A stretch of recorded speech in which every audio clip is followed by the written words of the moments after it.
winters.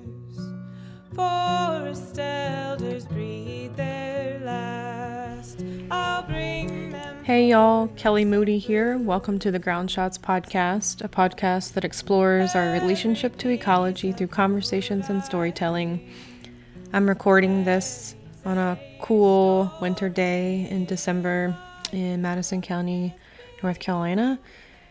And this episode features a conversation with Dave Meesters and Janet Kent of the Terra Sylva School of Botanical Medicine. We recorded this conversation in the fall at their classroom over in Marshall, North Carolina. We tried to get together all summer while I was in North Carolina to do a conversation about their herb school and about their work as herbalists out here, but we kept missing each other, and then finally in early November we were able to sit down and chat in the Marshall High studios, which used to be a high school in Marshall.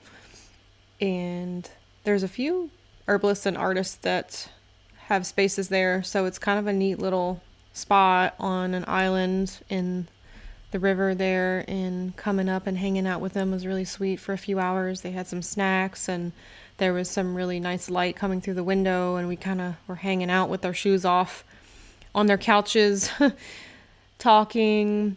So they have it set up for a classroom, but it is not being fully used for that purpose right now, given the situation that we're all facing in the world with COVID.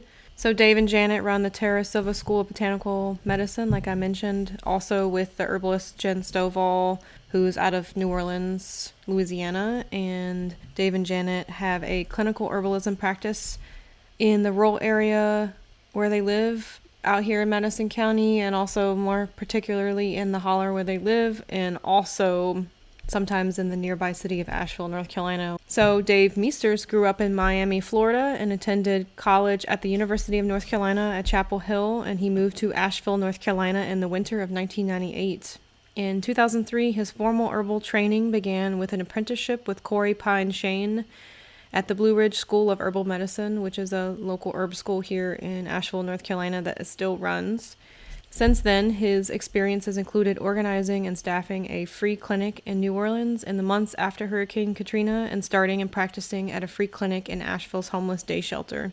Dave has plans to be involved with another herbal free clinic or low-cost clinic in the future, but until then, he sees clients privately and provides care to the mountain folks in his rural Appalachian neighborhood, most of whom would rather see an herbalist than a doctor. He and Janet are the founders of Madison County Herbs, which is an herbal apothecary, medicine, plant nursery, and blog. Dave sees herbalism as a way to provide a more appropriate, accessible, pleasurable, and effective form of healthcare than the dominant model, and as a means to bond and integrate ourselves with plants, the garden, and the wilds. His herbalism is wedded to a lifelong resistance to the forces of domination and alienation, especially domination of and alienation from nature with a capital N. His practice and his teachings reflect a deep evolving holism attained by listening to, honoring, embracing, and in collaborating with the whole of nature, and by his study of the threads connecting holistic physiology, energetics, ecology, gardening, systems theory, magic, alchemy, and permaculture. Janet Kent is a clinical and community herbalist, educator, gardener, and writer. The child of two naturalists, Janet grew up in the foothills of the Blue Ridge Mountains, learning the amazing diversity of regional wildflowers at an early age. She began studying the medicinal uses of plants when she moved to a rich Appalachian cove high in the mountains of Madison County, North Carolina. She did not set out to become an herbalist, but as she learned over the years in her forest home, if we are open, we do not change the land we inhabit as much as it changes us. The transformative healing power of the plants around her turned an interest into a calling. The vast power to heal through reconnection is the medicine she most seeks to share, and whenever possible, she encourages her students and clients to grow their own herbs, to make their own medicine, and most of all, to experience the more than human world firsthand. The Terra Sylva School combines the experience of Dave and Janet in rural Appalachia and Jen Stovall's experience in the city of New Orleans. This team has been partners in herbalism for over a decade, going back to the first herb classes Jen and Dave taught together in New Orleans in 2004. We touch on a lot of different topics in this multi-hour conversation. Really hard as plant folks, plant geeks, to not get so in depth about plants and plant politics and land tending topics. So to give you an overview, in this conversation with Dave and Janet, we talk about some of the culture of the holler Dave and Janet live in southern Appalachia, the pros and cons of living remotely in Appalachia, how herbalism tied Dave and Janet to the land they live on and kept them there when other folks involved in the land project didn't stay, teaching herbalism online versus in person, the magic of tuning into one small piece of land year after year, Dave and Janet's wild tending and land tending work over 20 years in Madison County, North Carolina, the problem with human misanthropy and punk culture, the importance of human tending on land in Appalachia specifically, the effects the herbalist Michael Moore's books had on wild plant populations like yerba mansa. I've mentioned Michael Moore in the podcast before and have credited him and quoted him in my plant profiles that I have free on my website, and also have linked him in the podcast before. And while the late Michael Moore is an amazing resource for so many herbalists, there's definitely some parts of his work that are problematic when it comes to sustainability and like ethical tending practices in the current world we live in. We geek out on Pedicularis as an example of a plant that is tricky to wildcraft because of its inability to be cultivated. We speak to some of Dave and Janet's views on invasive plants. Yes, it comes up again. Seems inevitable when talking about land tending that invasive plants come up. I promise this time I didn't even plan to bring invasive plants up, but it came up. We speak to how land tending and restoration can't be about going back to a past that is impossible to recreate due to a loss of topsoil and keystone species. And here we're thinking, for example, about the American chestnut in the East, how we really can't restore back to the time when they were the keystone species in the forest because it's pretty much impossible. What can disempowering the engines of disruption with other disruption look like? Some thoughts on changes in so-called Western herbalism from a focus on the individual to a focus on the collective and cultural mending. I ask Dave and Janet what they think is most up in the field of herbalism right now. Most changing, most relevant, most talked about, and we get into that. Using the word biomedicine versus allopathic to describe mainstream Western medicine and some history around the use of these words. Dave and Janet's podcast, The Book on Fire, and what it focuses on and why they facilitate it. So before we get into this episode, I want to let y'all know that the Ground Shots podcast has a Patreon page. It's a way to subscribe to support the podcast monthly on an ongoing basis financially. This is the main way that we fund the time, effort, expenses, and work of this podcast. This month, we've put on the Patreon an herbal cordials handout that Janet graciously offered Patreon subscribers. So if you subscribe right now, it'll be there waiting for you, along with years of stuff that have been offered from past guests and from me in my meanderings with plants over the years. So if you want to support this work and you really enjoy this podcast, that's a really great way to do that. There's also PayPal, Venmo, Cash App linked in the show notes of every episode, including this one. It's a way to do a one-time donation if you feel like that's better suited for you and you have the financial means to support the work.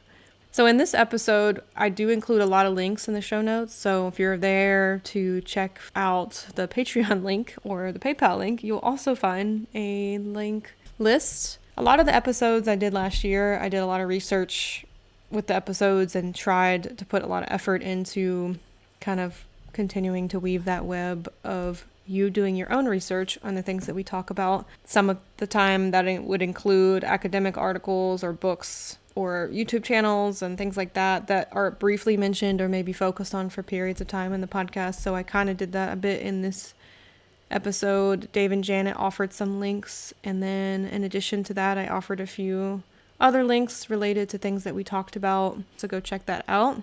Stay tuned to the end of the episode to hear the outro and the credits for the music in this podcast. And yeah, I really hope you enjoy this sit down with Dave and Janet, and happy listening, y'all.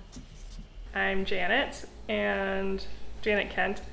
I use she, her pronouns, and we are in southern Appalachia, which is in the Katua bioregion, or what's called Katua by some people. And this is Cherokee land, or Salegi, depending which language you're using. And we're currently where our school is in Marshall, but Dave and I tend to land way up in a hardwood cove forest, very high, maybe like 3,500 feet to 4,000 feet. So that's where we spend a lot of our time.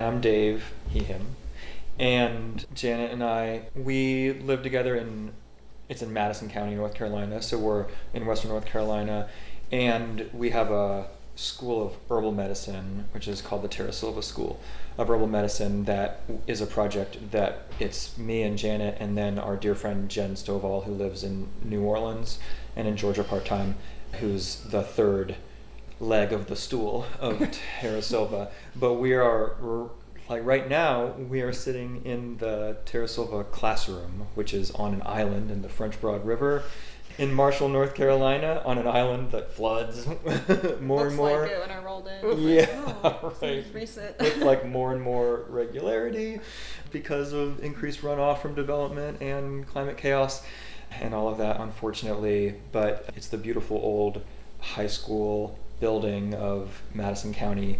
Now it's been turned into some art studios, and there's a lot of different spaces here in the building, and we have a classroom here, and that's where we're at.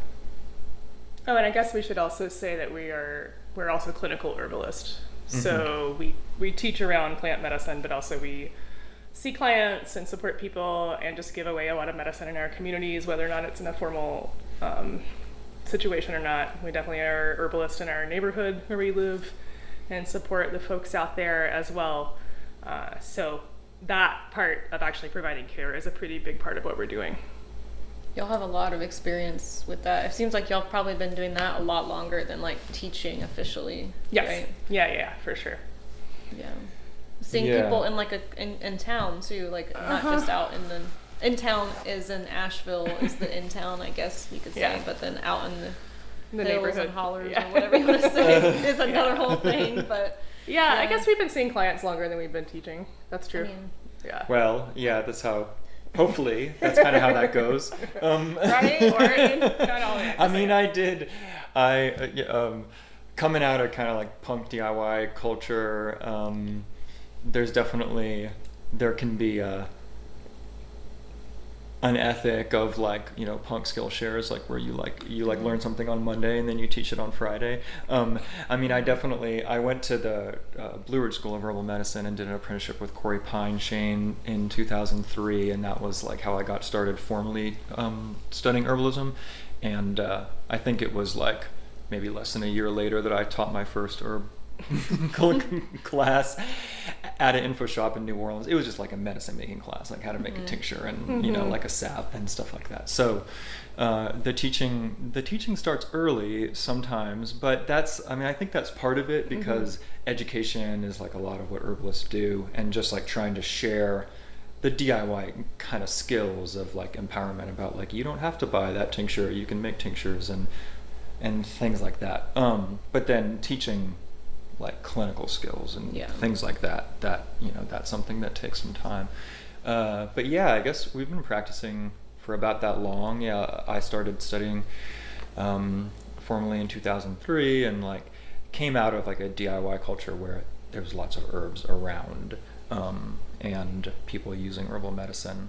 The land that we live on, which we own with friends, and although Janet and I are the only people who permanently inhabit the land now, it started as a communal land project that started kind of around the same time. It was 2002 was our first year that we had the place, and that spot, which we can talk some more about, but it's a cove hardwood forest that has been like minimally inhabited by any humans as far as we know, settler or indigenous. It's kind of like high up, like Janet was saying, in the mountains, higher, like on like rocky ground. It's not agricultural land, it's forest land. It's like upland forest land. It's very rocky. It's very crazy to get there too. Yeah. Done it twice maybe. Yeah, it's a really wild ride. That's why we could afford to have land in this county, because it's really hard to get to. Yeah. I mean, and it's almost a 40-minute drive from here where we're at. So this, like, Marshall was a small town, and we live even far out from the small town, and then you have to go up a logging road from the paved road, to get to it. So that was, I mean, all of that is part of how the land was even accessible to us, like to our group of friends, to be able to afford to buy it, is because it's kind of like the edge of the edge of the edge of settlement, in a way, where even as far out as our neighborhood is, it's like the sort of land on the edge of the neighborhood It's about as remote as you could get, probably, in Madison that nobody County. really wanted to live on. Like, there was a house on it for a couple decades, but they pulled out, and so very remote, very inaccessible, and maybe about as far as you get, almost. Maybe. Mm-hmm. I think it probably is. I mean, it's definitely like our neighborhood has a couple people. I don't know how many houses you think are on the whole road of the creek.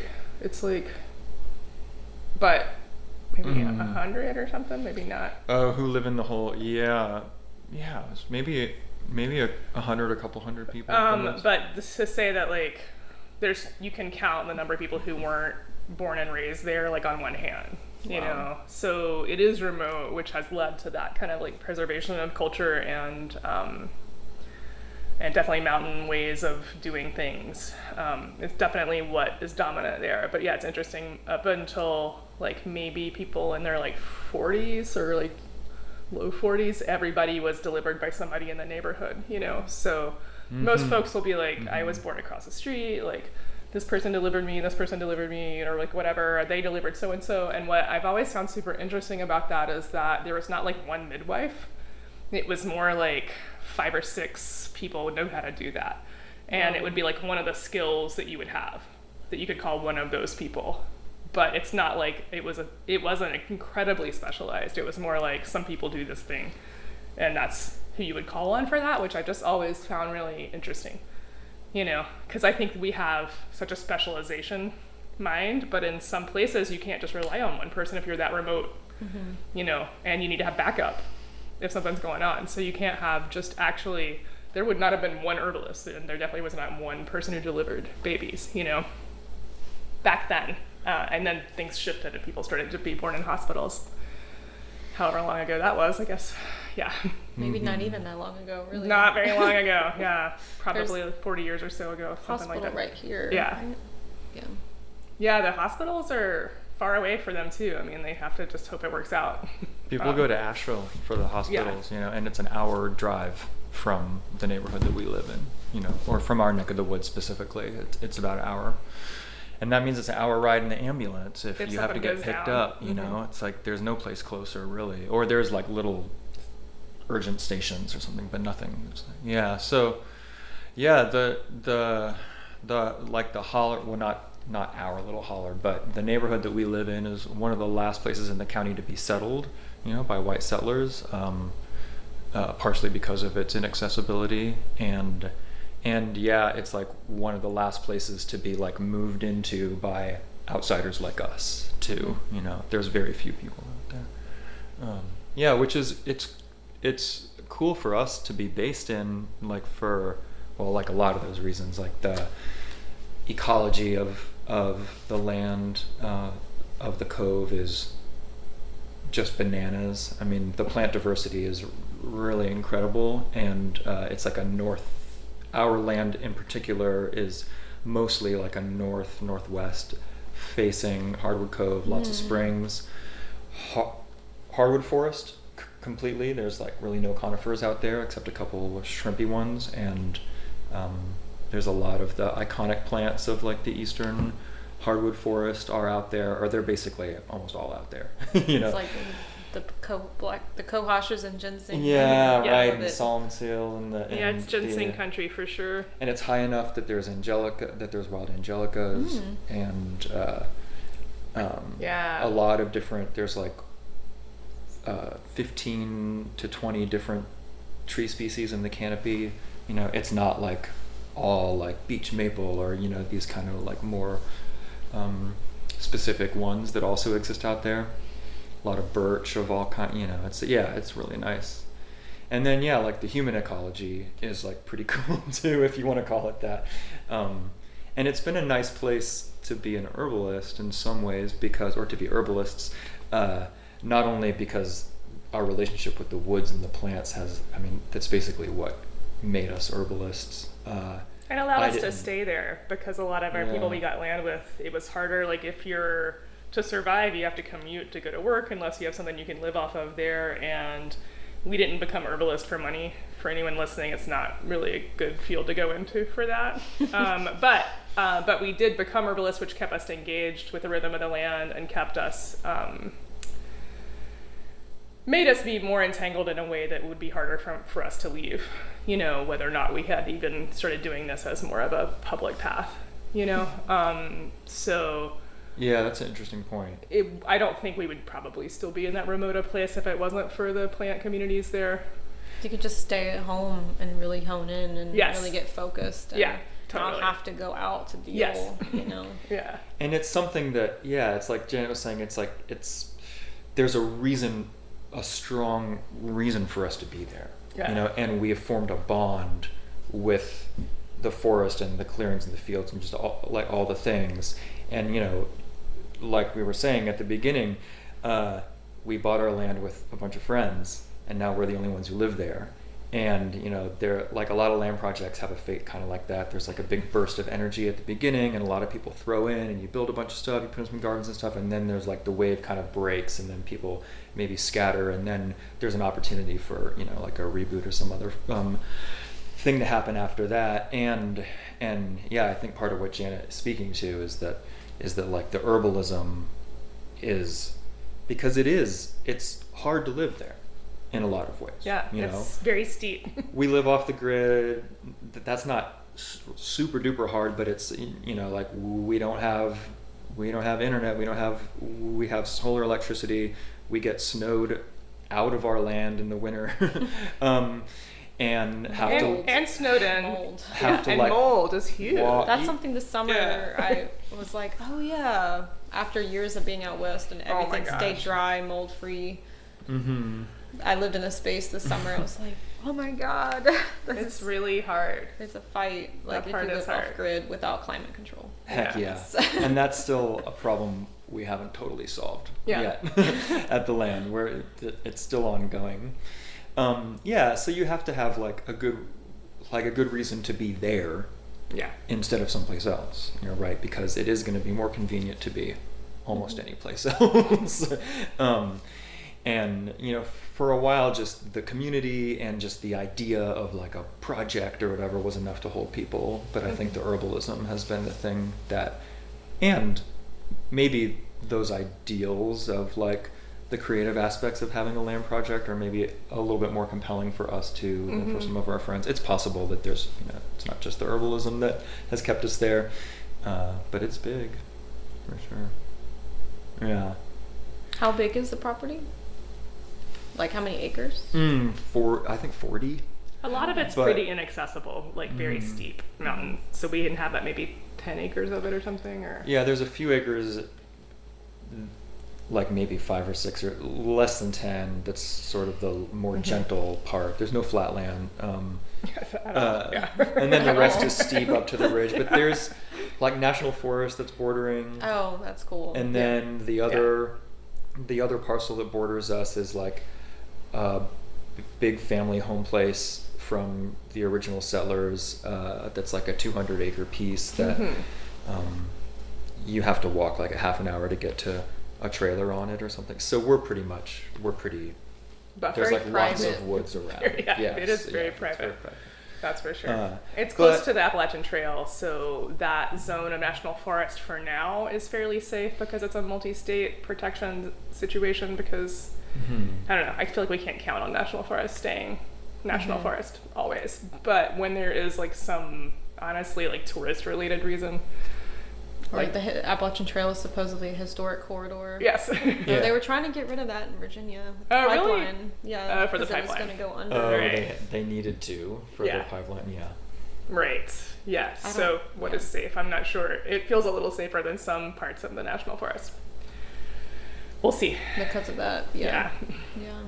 But being into herbs has been like, it's made it a little easier to, it's helped us have something to contribute to the neighborhood. And, you know, theoretically, you can have that anywhere, but in our neighborhood, because like Janet was talking about, kind of, there is in very recent memory of the people who like live out there, just a lot of home care of all kinds, whether it's the midwifery or herbal care and all that stuff. And a lot of the people out there used to kind of make an extra buck like harvesting herbs sometimes. Well, there's ginseng, which is big, but even some of the other herbs, like there's people who would, you know, get cherry bark and sell it and, you know, do all this stuff. So herbalism is like, you don't have to talk people in to the idea that it's real.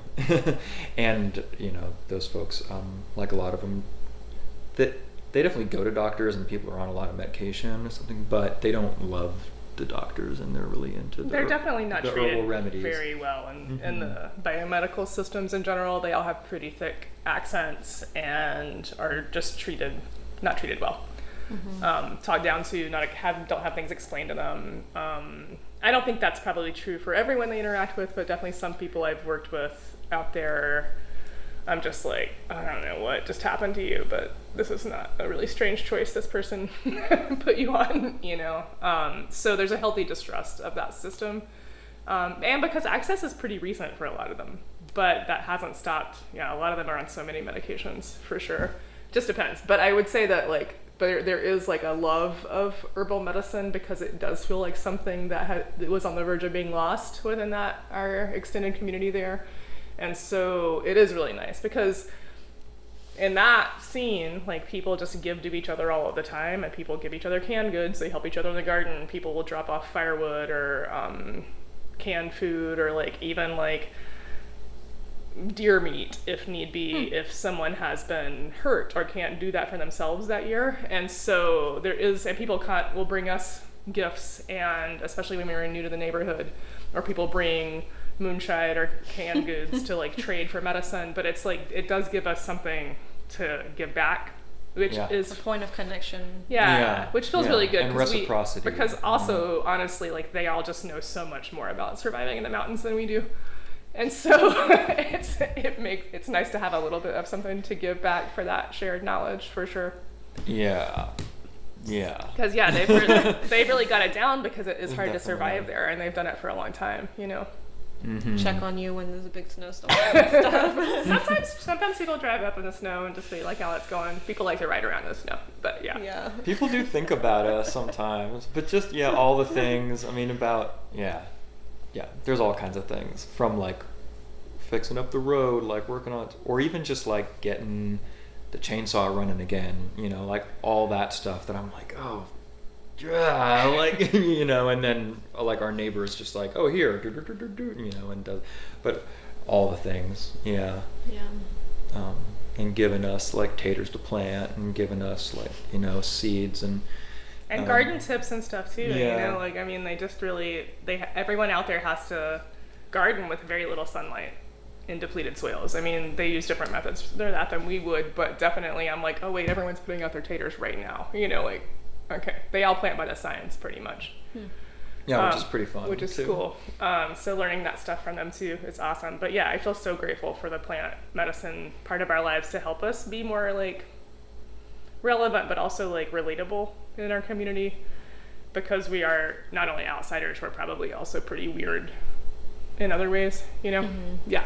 You have all kinds of people that a lot of interesting visit you. people come around. Who was that? Yeah, for sure. Yeah.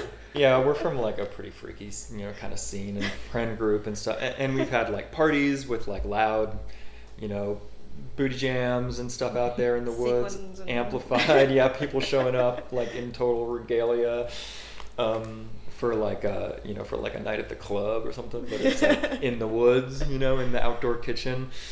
So that's all happened. And we've had a bunch of apprentices, like student apprentices, who've come and stayed with us over the years too, who come, from all over the place, come from cities and stuff, and kind of represent a different kind of diversity of humanity. That it's kind of cool to see them interact with the local folks. Usually it's it like, goes okay. Usually. Yeah, it goes good. Yeah. Usually, I mean, It's like- our neighbors are very kind for the most part, and mostly it's gone really well. I mean, it's just when the political climate is intense, which our neighborhood has less visible like hate symbols than some places in the South, but a lot less actually, even than my hometown. I grew up in the foothills here, but I still feel like depending on the political climate of the moment, like people's feeling of safety just matters a lot depending on what's going on. Because it's rural, probably mostly white. Yeah, definitely. And Yes. it's inherently alone that during a crazy time. I mean, it's Yes. a crazy time all the time, but like It's been heightened really moments. intense the past few years, and I mean, so I, having different visitors when there's Black and brown folks staying at our house, like having, I can just see the levels of stress change depending on the political climate, and it might not feel that weird in the neighborhood, but like the grocery store might feel terrible, so there's like that. I find the neighborhood generally to be pretty good so far, and I'm knocking on wood here. Like going to Ingalls versus Yes. going to the co-op in Asheville Yeah, or whatever. right. Yeah. Our closest neighbors who know us and everything, like, have mostly just Been wonderful. been wonderful, and they're like mostly like curious Yes. about people who are different, Make their life more interesting. And they're And excited to see like license plates from and other that- places. Yeah, they like always or- want to know like where are you from and Yeah, like totally. everything, and like are curious. I mean, sometimes it's like really curious, like kind of like looking like whoa, but not in a way that I don't think is really disrespectful. Yeah. No, it's been pretty good Mhm. so far. I mean, because we also have a ton of trans folks coming to the house too, and so I think that like that's been something that's really important to us that I didn't understand was going to be so wonderful as to be able to offer a place in the forest for people to actually really be in a remote place and feel safe.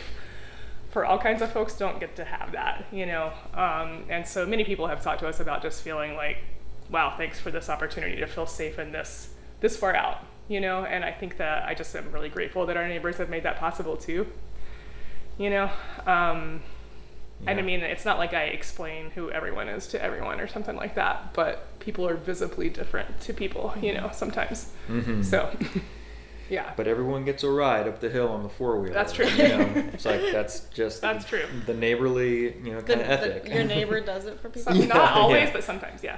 Very Yeah. sweet. They'll show up and be like, "I'll help you." Uh-huh. Yeah. It's They'll really see sweet. somebody unloading a bunch of groceries like down at the Yeah. bottom and knows that they're gonna have to Right. carry them up, whatever. And he's Right. like, Yeah. "Here, I'll give you a ride," or like it's not like every week or something, but it happens for sure. And y'all are mainly the only ones there right now. You don't have Yeah. interns right now. Not since pandemic times, no.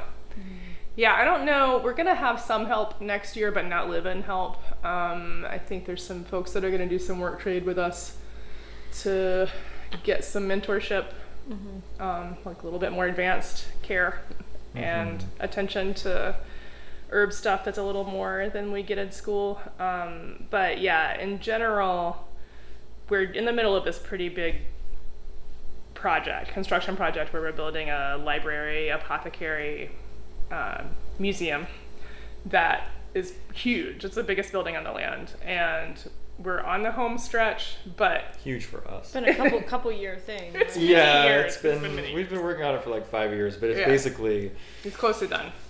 it is close to done, and we just work on it when we get a minute, Yeah. and haven't had very much help. But yeah, it's I I think where you were going with this is that like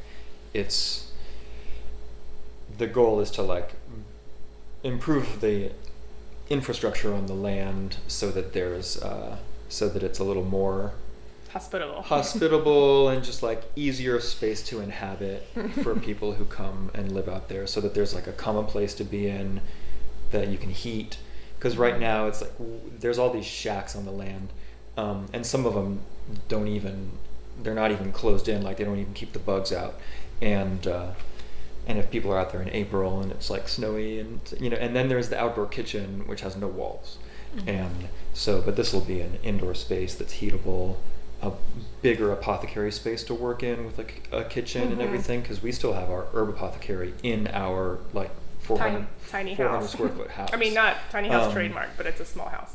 Yeah. Yeah, I think it's bigger than a tiny house. Technically not a tiny but home, it's but pretty small for 2 people. And a whole apothecary And an project. apothecary. And our library is ridiculous to be in the house with us as well. our book collection. Is pretty intense. So having that other structure, I think once that's done, I'm going to feel more comfortable starting to invite people back again, because part of what, how it is, because you've been here again this summer, that you need to have buildings that don't have walls because they're not as moldy. The ones that are closed in that you can heat up get really moldy. And so we're hoping the library will be heatable and not moldy. And we're going to have to do what it takes. We have some design elements that we've learned a lot now about what needs to happen. It's built 8 to 12 feet up off the ground. Right. Breathable. On stilts. So that it's like held above the giant repository of moisture, which is the earth. So hopefully that'll help. So there's all of that stuff. Yeah, so down the road we hope to have help again. And the pandemic has been this thing that has kind of like thrown a wrench a little bit into some of the routines that we were in, of like having apprentices every summer and like having classes here in this classroom and doing these things, and coming out of the pandemic, knock on wood, hopefully we will.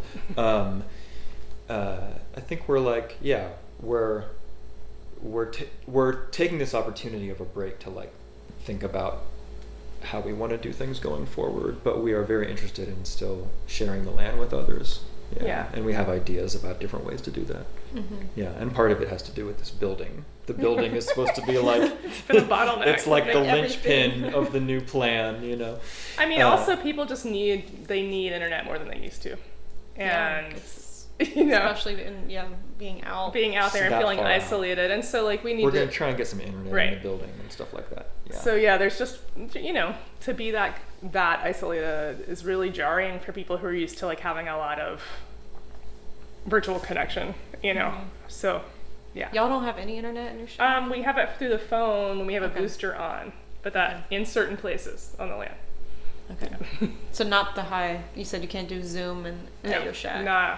But you can do writing work or check your email and yes. Yeah, we can do that stuff. Email. We have like a cell phone booster that has an antenna that goes above the house, and when the booster's turned on, then we can like sit like 3 feet away from the little box, and we can do things like look at social media or send emails or look things up on the web or something. On the phone. Yeah, and we can hotspot a little bit. So, but it's like minimal, and that's not available to anybody else who's living out there, who's not in our house. Because it's like in our little house. It's in the house. So anyway, you can get internet if you walk to the top of the mountain. There's pros and cons of that. Absolutely. I mean, you can focus on just the books and the plants, and not absolutely. all the other distractions that can come up with the internet. But it's convenient when you can research using the internet, or like get in touch with your friend that you're going to meet up with, or or if you need to actually like upload anything or things like that. When we've been doing all this video recording, we just have to be like, well, we just have to drive to town if we're going to do that. The years that we spent without all of that stuff were like irreplaceable and wonderful, to be, because we didn't even have a cell phone of any kind or a landline or any kind of phone until 2007 or something like that. And even then it was like didn't really work very well at the land, because it wasn't until after Katrina that I got a cell phone. That was the first cell phone on the land. And that was so it was like sometime after that. So it used to be, right, and then it was like much later that we had any kind of smartphone or anything, so that would just be like calls and texts and all. And to have that space without that, it was really nice to be able to just like go to the woods and know that you were going to be there, just be there, with all of your attention, building, hanging out with friends. You wouldn't even know who was going to show up. You'd be like, oh wait, there's a car coming, and then it would just be whoever, just all of that. But now that actually being there for the long term in this day and age, it's been helpful to have that connection to the world, for sure. And y'all are more connected into the bigger world than you were then, too. Yeah, for sure. People know who you are outside of here. And right. Mm-hmm. Yeah, that's true. I've been going to conferences or like... Right. Yeah. Now you teach online and... Yeah, right. Which is kind of, it's weird that things have gone in that direction in some ways, but it's like, now our herb school is currently online. We share some of our perspectives and our information on like blogs and social media. We even sometimes, Janet and I, do a podcast, so the internet is a part of our lives now, for sure. That's true. Yeah. Mm-hmm. But it is nice that it's not easy.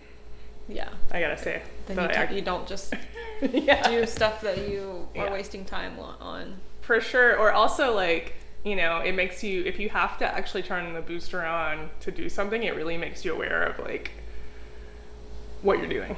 Where you're like, do I need to be checking X right now? Or is this just like me not doing the next thing that I was going to do? Or, because I see when my parents are elderly and I am down there caring for them a lot, and I see how much I'll just be online. When it's fast and easy, you're like, when it's fast and easy, and I'm not, and like I'm like, I have all these books I want to read, but instead I'm like watching videos or whatever I'm doing, Anyway, yeah. I've definitely found myself like, oh, can I read a book again? Right. But then, all it takes is like 2 days without it, and then you can read a book again, and you don't even think about it. Right. You're like, what was I doing all that time on Instagram when I had this book that's so amazing that I could be reading? Oh my gosh, when you watch an hour go by and you're like the next time you look up from Instagram or whatever, and then you're like, what happened? Yeah. The vortex got me again, which I just think it's good for us, people who lived before there was social media. It's good for us to just think about how it changes our own brain and ways of being able to relate, and then thinking about what if there had not been a time before that, and which will be the case for the next generation. Yeah, for sure. And I mean, it's probably true for a lot of my students, so I don't know, it's helpful for me to just see that, and to remember who I was before I had it, because I also need to just remember that it's not, I don't know, the effects that happen to me happen to everyone, and if you didn't have a time before it, you don't know what a ground state is without that.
So y'all garden on your land, like so you grow a lot of herbs, and you also tend to the wild plants that were already there, and you probably do some planting and like working with those wild plants, that are there and tending them and probably propagating them in some way. It's been what, over 20 years? You've been there? Going on, yeah, almost 20 years. Just thinking about how that's probably evolved the plant. I mean, it was already diverse, but just like oh yeah, what you've been able to do as people who were like really holding it down on this one little nook, I mean, for me, being all over the place, I just like envy that sometimes. It's like, man, that's what I thought I was going to be doing, but for some reason I'm just a nomad right now in my life. And what it must be like to be like, is that black cohosh going to come up in the same place in the same week this year? And like I can't wait to see it again, and like just being so attuned in that way. And or maybe it doesn't come up and you're like, what happened? That happens sometimes. It does, but it's a pretty amazing to see, like, to recognize individuals. You said black cohosh, and I immediately started thinking of this one black cohosh plant that is by a path in the garden, and we didn't plant it. It was there already, and the garden came into being around it.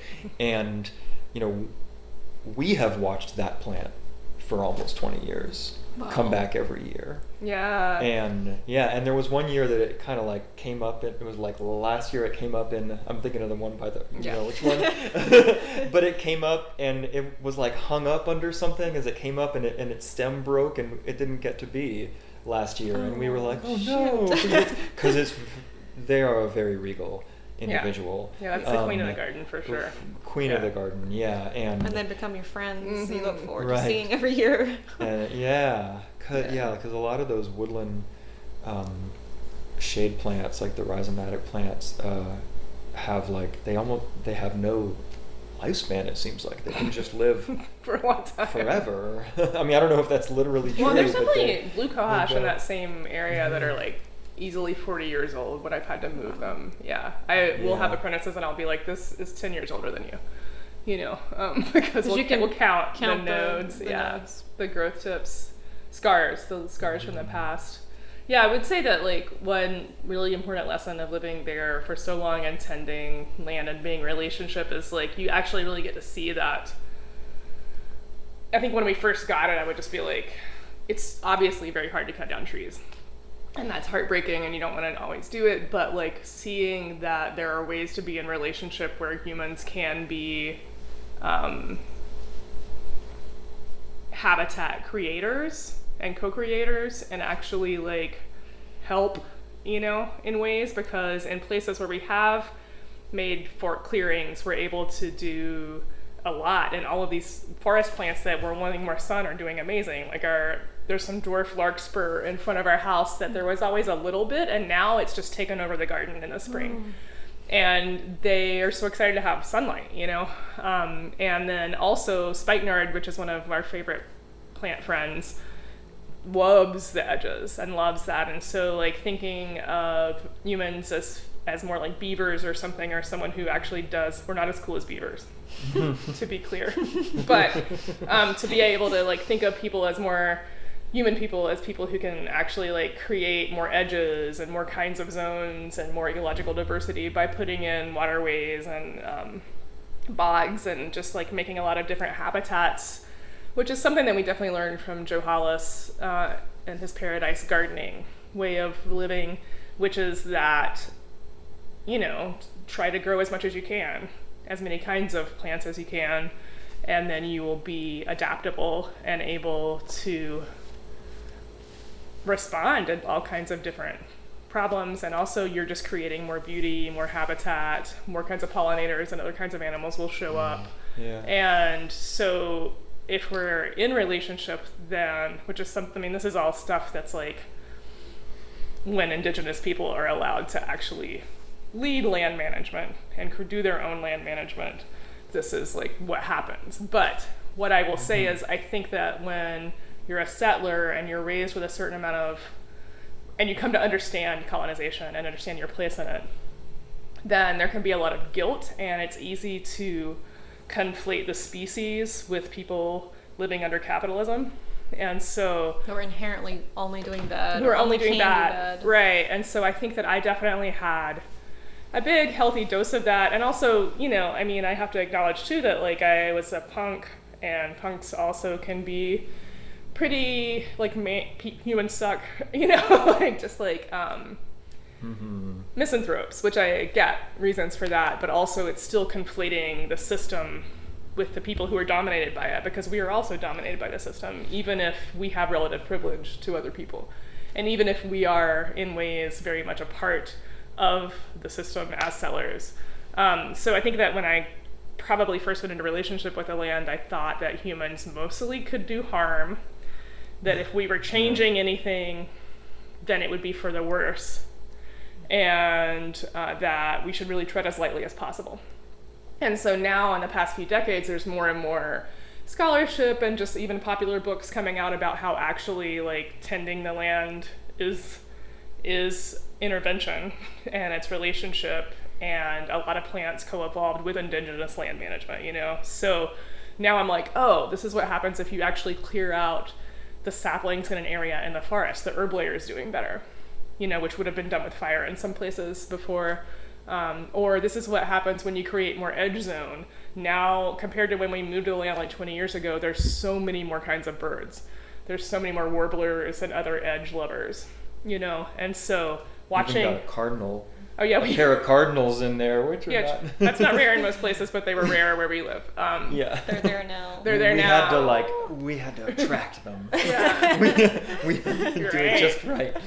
But just seeing how the actual diversity has increased through intervention has been really a big lesson for me, and has been really healing in my own misconceptions and the ways that, yes, I was conflating the species with the system of domination, you know, and that also, to me, also when people do that and conflate the two, they're also denying responsibility. You know, and so saying like, the deal's done, this is just humans, this was our fate. And Fuck it now. Yeah. And not acknowledging the traditions that many humans have had and having big impact on the land. Yeah, the erasure that happens with that conflation is huge, and to still see it all of the time is upsetting for sure. Right. Facebook arguments on rewilding Facebook groups. I Humans should all die, and I'm like, oh my goodness. Right. Yeah. I know. Yeah, it's important to acknowledge that we can have positive impacts, and I know. I think one of my versions of like the trajectory that we're talking about here, as far as like what we came onto the land maybe thinking, and then what we learned from being there.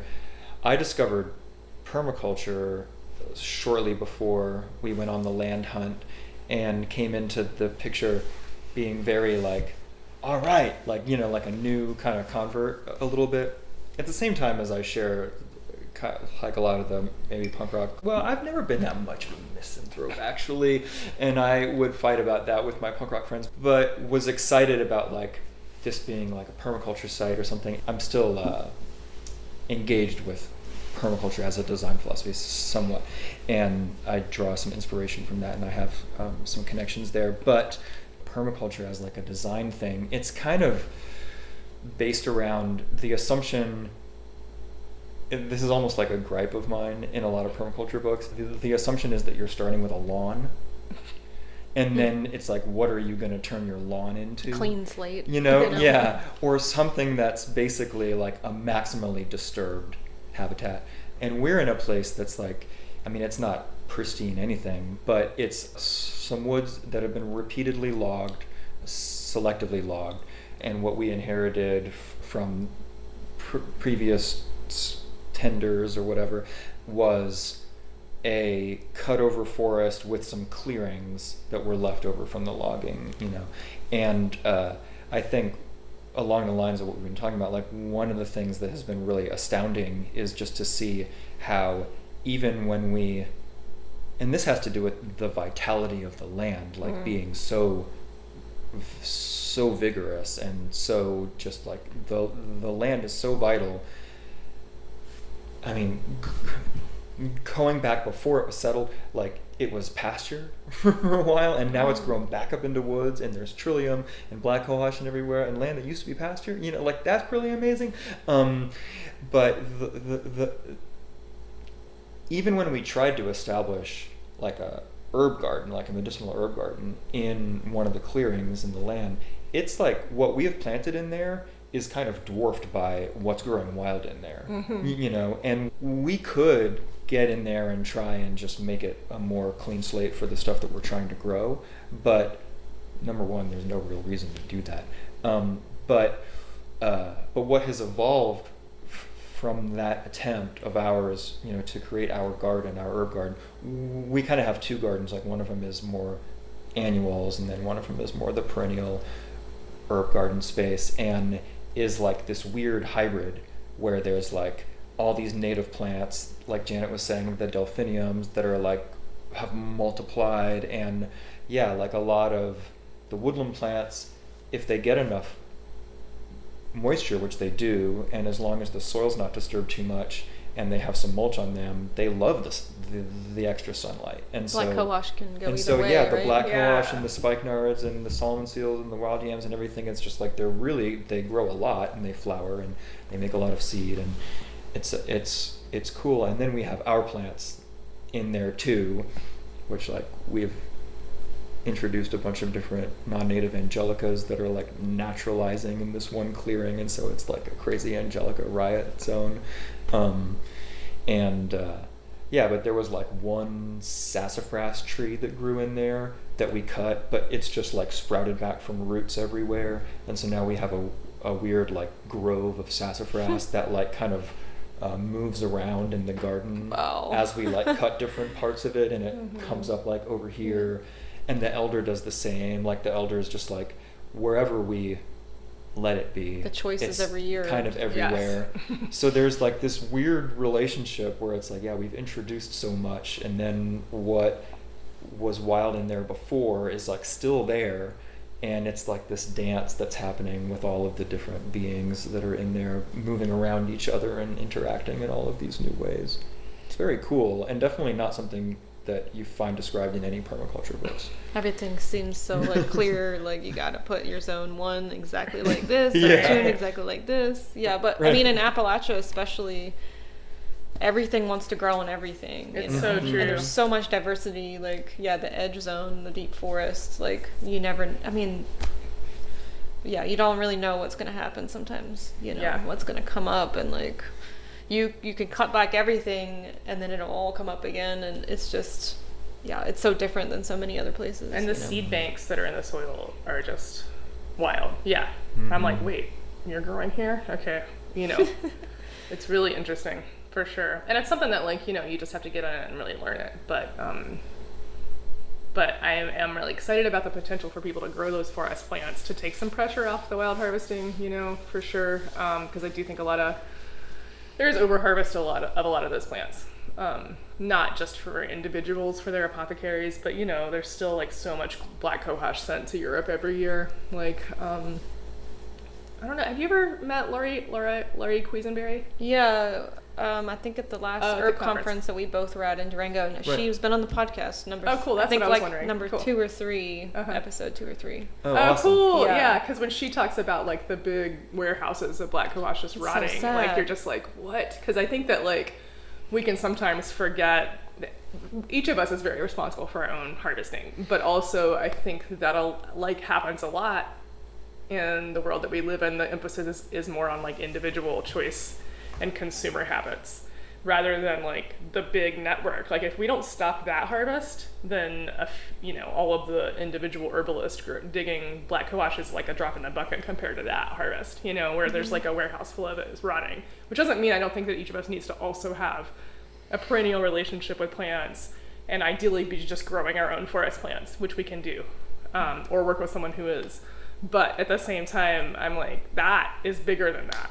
Like what's being shipped abroad for menopause relief is bigger than all of our black cohosh harvest probably, which is hard. That conversation, I guess I haven't been out here that much the past 5 years, but out west there's definitely the big role of anti-wildcrafting altogether. Yeah. Like, none of it. And I'm like, that's such a tricky conversation to have in Appalachia, because like you said, what does that mean? Right. You know, where you live, where the elder is coming up and the trilliums are coming up in the same place that you're planted intentionally, or you maybe planted intentionally seeds of the forest medicinals, or you're coppicing the elder. It's like, what does that mean, you know? And I think if we don't actually distinguish between weedy and opportunistic plants and rare plants, then people can tell and just start to not listen to any of the discussion. You know, I mean, it's tough because I think, you know, I have been around a lot of the like no wildcrafting ever conversations, and I understand that in places that are really populated with a lot of foragers and wildcrafters who aren't thinking about the bigger picture, there have been really devastating impacts. And I understand that. At the same time as I think a blanket like no wildcrafting ignores like management and like actually like the fact that that's not the way it's ever been done. There's always been understanding like what's in abundance and then what needs some years off, and it's like kind of denying people the opportunity to like create relationship and to learn with perennial relationships.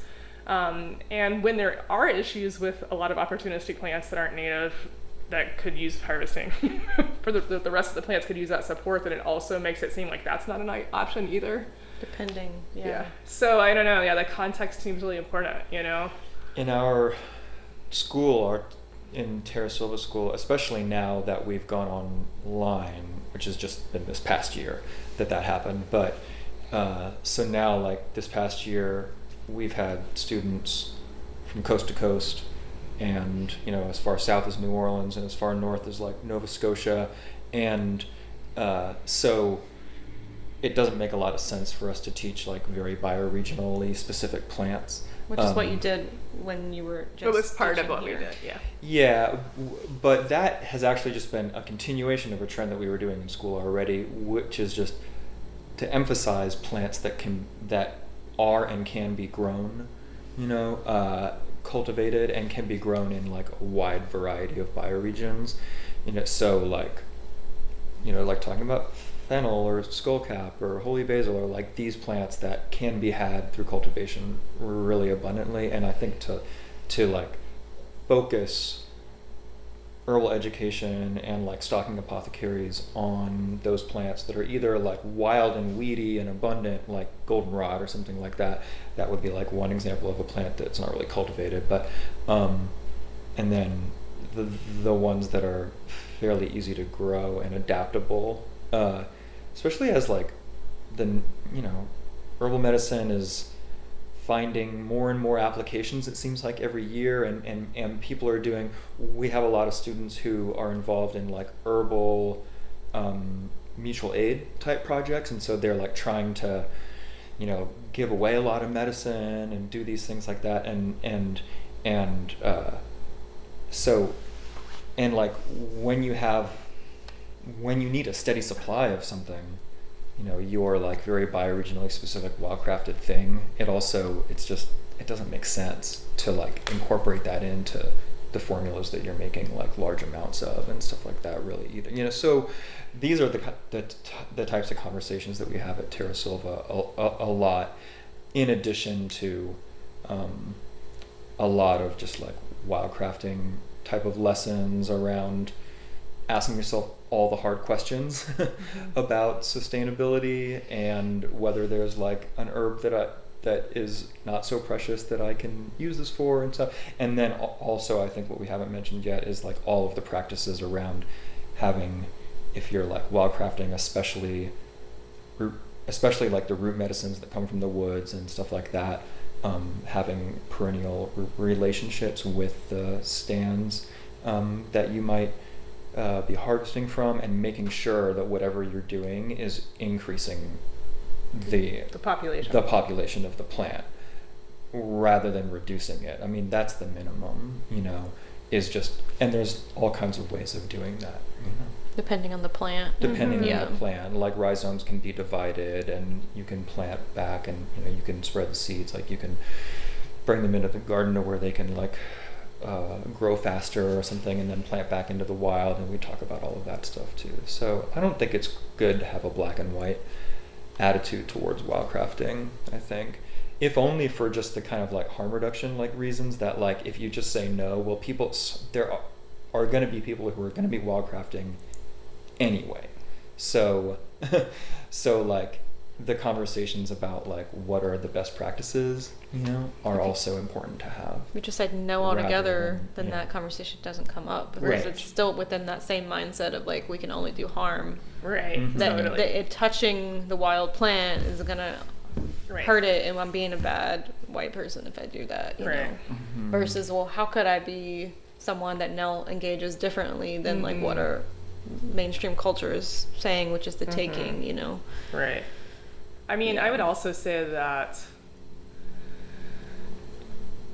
it is tough, and like that trying to teach this stuff where we do teach responsible relationship and care, mutual care in plant relationships is still challenging. I mean, we're all raised Definitely. in a culture where there is false abundance at the grocery store. So there's like unsustainable practices that bring us all kinds of food from all over the world, that if you have the supplies or the skills to not use money, then you can just get that stuff from the grocery store if you want to. But also, many of us grow up pretty entitled to just have what we want. And so I think a lot of people's original first relationships with wild plants is they're just like, oh, it's like a wild grocery store. There's just food everywhere, and so I think that like it does take some work to dismantle that entitlement, and also the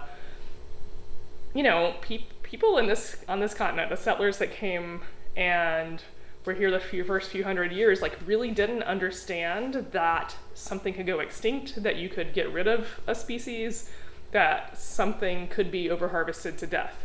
And like I think also that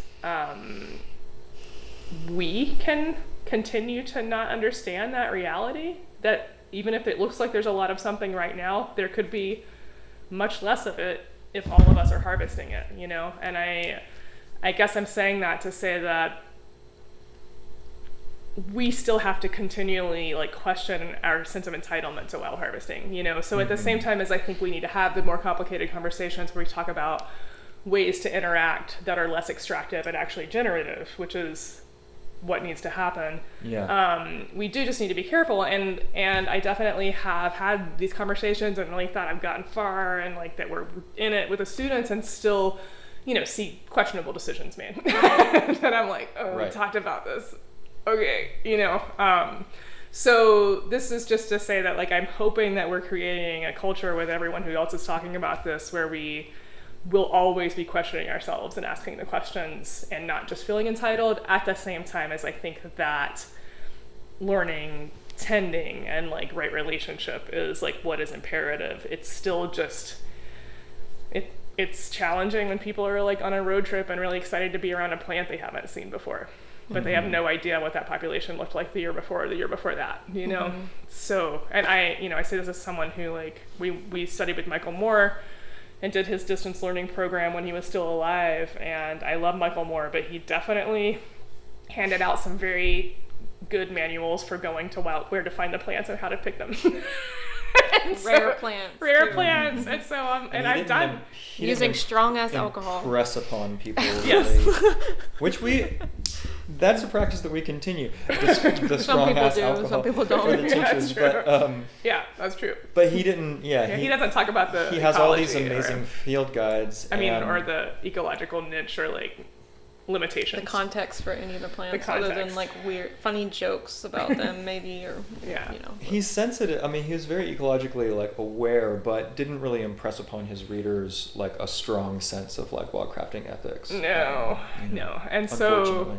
seeing that legacy, probably measurable with certain plants like yerba mansa or something, that's a tough legacy to leave behind, as much as I appreciate what Michael gave to the world. Like I am like, yeah, we're still going to be cleaning up that you for feel a like while. he had a direct effect on the yerba mansa I populations. think so. I mean, I've heard people talk about that because it's such a cool plant. I mean, it's not just Michael, because it's like Michael had a lot of acolytes and students who then went onto social media and made plants very exciting.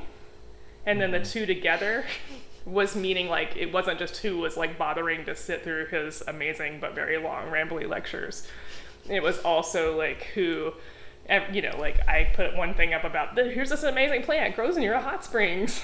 Like you can also like it fixes all sinus problems, you know, without, and then people are like, oh, there's that plant, I'll just go ahead and dig it up. And I know that people who do restoration projects in Yerba Mansa territory think there is a connection there. Of course, there's a connection between the dams and like that's too absolutely much water true being used in Yerba Mansa too. And then those are more impactful. They're probably more impactful. But in the context of that, our wildcrafting practices need to be more sensitive. Right. You know? That's true. And I think that like the generation of herbalists, like what we and a lot of people in the herb world now are, you know, involved in trying to like update just the general kind of ethic around wildcrafting in light of habitat loss and climate chaos and all of these things, and the increasing popularity of herbalism, that we just need to have a different baseline attitude towards wildcrafting going in, you know, instead of like the more permissive one that was maybe not even appropriate a generation ago, but was common, you know. Yeah. If everyone just shows up and takes 10%, like what is left, you know? And without tending. I mean, Mansa's one that you can divide. Yeah, easily. totally. Yeah. That's what people have been carrying it around and doing. But if you don't realize that you could take a part of your harvest and replant it over on the edge or on another wet area, then maybe you'd be doing something.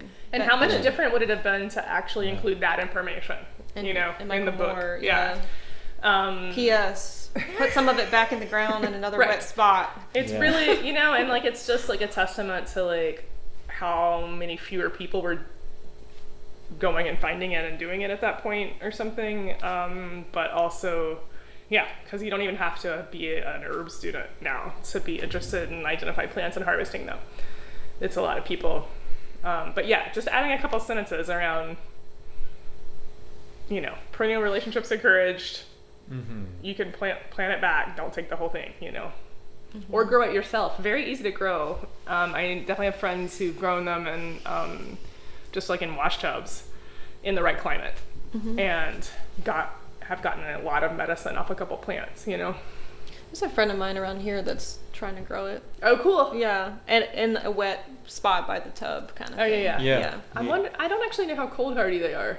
I think they said it survived last winter in Madison County. Oh, yeah. That would be really cool. They're just particular, you know, in a place like this, so. It's definitely, they need a micro habitat. Area, for sure. Yeah, for sure. It is true. I mean, I think it's worth pointing out that it's like I was doing the thing around like blaming the wildcrafters for everything, but it's the bigger context. And if we don't update as we go with, you know, the responsibility of how you educate. And the context shifting and getting worse for certain plants is definitely part of the story. You know, I heard there was a TV show about ginseng. I don't watch TV. I heard that too. I'm like, and then that there's been it was already bad. But it got a lot worse. Yeah, that's what I've heard for sure. And I didn't see the show either, but Laurie actually said that if you just like look up like in the fall #ginseng, you'll just see 1,000 pictures on Instagram of people with piles of it, you know, and stuff, or #sang, you know. But yeah, so it is heartbreaking, and I think that like the network of the proliferation of information through social media is just something else we have to be extra responsible about, and showing people how to identify a plant, say why it's really cool without some of that other information is just like something we have to think twice about now. I definitely wasn't doing that when I first was traveling around. Absolutely, yeah. I was like, this particular national forest at this trailhead is where I saw this thing, and for me at that time there wasn't the same culture around it. It was like, this is recording this for myself and documenting it, but now it's like, oh, actually that isn't a searchable thing where someone can seek out that particular plant or like that hot spring that's in the middle of nowhere that no one used to know about, and now you know, and it's something the way that it was all working at that time is different, and I couldn't have foreseen that wasn't a good practice, so I slowly stopped doing that as much, or like being really specific. Yeah. But you want to share about a plant, but it's not just like, this is this plant. You got to also like, well, yes, what might be something else to know, and if you're sharing about something like yerba mate or ginseng, yeah, right, yeah,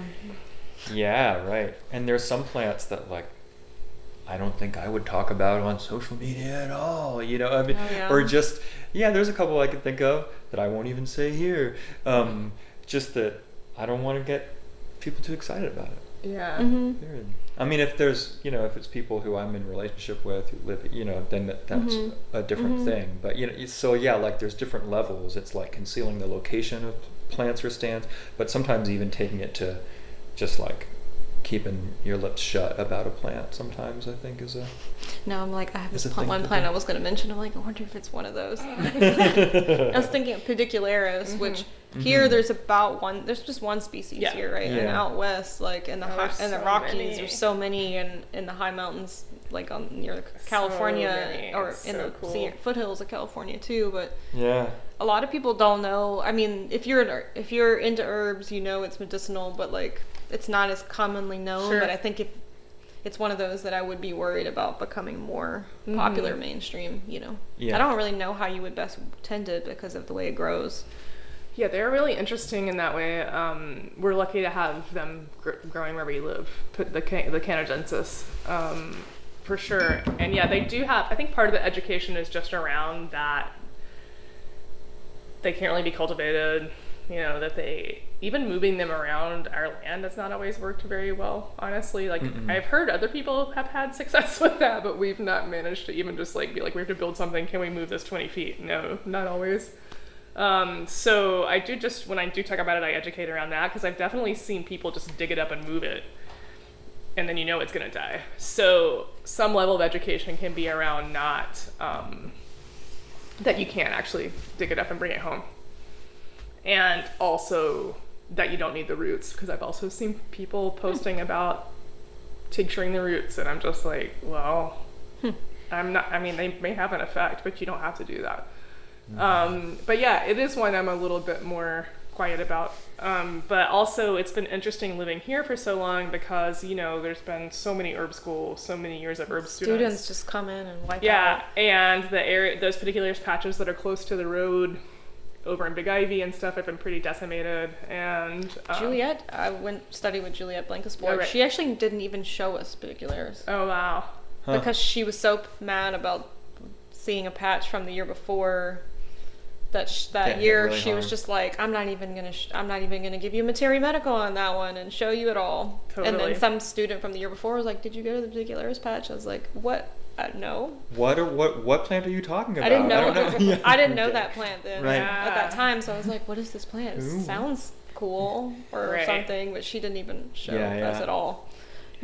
Which and they're not a rare plant, but they are like specially adapted to to areas, can't be cultivated. And there's that thing where sexy's not the word, but it's like a plant where it's not like their medicinal use is something that people are like, that sounds really great, Right. Oh, it's like a muscle relaxer or whatever, and like this type of thing is so people get a little bit into it, and they're easy to identify because they don't look like anybody else that lives around here. So that's one thing. Being really clear on identification is like cool, but it's also what happens to some plants like Monotropa or something, where they get over harvested, partially because people who might not identify plants that much at all can tell who they are, which I would say is true. I think for the Pedicularis out west, that's trickier because there's so many kinds. And when I have run into some before, I've been like, I guess this is a Pedicularis, but like here, no one else looks like that plant. There's so many cool species out west. Yeah, in Colorado last year, there's one that's, I can't remember the species name, like giant loose wort. It's like this tall. Wow. It's yellow. So and when it was first coming up, it looks kind of like more like a fern, and I was like, no, that's Pedicularis. I feel like that's like some Pedicularis. And then when finally it flowered, I was like, I knew it. I don't know if it's medicinal in the same way other species are, but have you talked to Terra Sylva? Yes. You have? Mm-hmm. Okay. Yeah, Yeah. She knows a lot about Pedicularis Really? out west. Okay. I went to a presentation of hers on Pedicularis, and she had tinctures of like Oh my a dozen God. different species and passed them around, and had slides of all the different habitats Oh my where she would God. find all the different ones and everything. And I was literally in tears by the end of the presentation. I've done that with Ceanothus species out west. Oh, I've like cool. gotten different ones and tried them all. I've been. Oh, that's one that I so focused on collecting different awesome. ones because Michael Moore says you can use all of them. all of them really, and I was like, well, some of them are more aromatic than others, or more, I don't know, I like love abundant than Ceanothus. others, and that's been really cool. But I've been like, oh, that would be interesting to do with Pedicularis, but I just never. I mean, when I'm up in the high country, I'm usually up there for a while. I don't carry, I don't know. Yeah. Yeah. I'm not carrying on my medicine making stuff, Sure. or I'm just not interested in, or haven't just made the effort to do that. Yeah. But she's lived in an area where she can do that and has Yeah. those relationships, and Yeah. I mean, I've tried a few different species, and the flavors can be very different. Pretty different. You know? Yeah. We have Yeah. friends that send us some from out west, and yeah, like very different than the one from here. The one here is not very bitter, Mm-hmm. and The densiflora. the densiflora is quite bitter. we get sometimes from people out west, and it's like, yeah, it's different. Yeah. Even with the pandemic, I feel like herbal medicine has like taken off more. I mean, I sold some medicine during the pandemic and taught a few classes, and everything was just like, I don't know, like I'm not like well known or anything, but all my medicine sold really quickly, and then the few classes I taught were really popular, and I was Yeah. like, wow, I really didn't expect that. I thought it'd be just a few people kind of thing, and it does seem like a lot of people are rethinking their perspective on natural medicine or plant-based medicines, or mushrooms and things like that too, and and that's a good thing, and Yeah. not to, Sure. and Yeah. because Yeah. we live in the world of capitalism, Right. And somebody is going to patent something, and then like suddenly all those plants are gone. So it's really tricky. It can distort. Capitalism has a distorting effect, and it's like inherently extractive. So, and it will make us the agents of extraction, even when we don't want to be sometimes. So, Well, especially because we've that's all been hard. like so indoctrinated with the principles of biomedicine, which often have like single cure, like silver bullet ideas, and like and whether or not that's just what people translate, because if you take plant medicine without the context of holism and like actually like the whole life needing change and shifting and work, then and you just have like a biomedical idea where you're like, I will take X pill or whatever, whether that's like some parasite medication that's an herb, or turmeric or whatever, people just think there's like the magic bullet, and that's what's going to work for them, and so that's part of what leads to this big extraction, or to one supplement or one medication that is plant-based becoming something people will think will fix everything by itself. Because if you don't have the larger context of holism or vitalism, then you're not going to have the understanding that it's not just about taking a pill every day, Yeah, and I think, part of it too,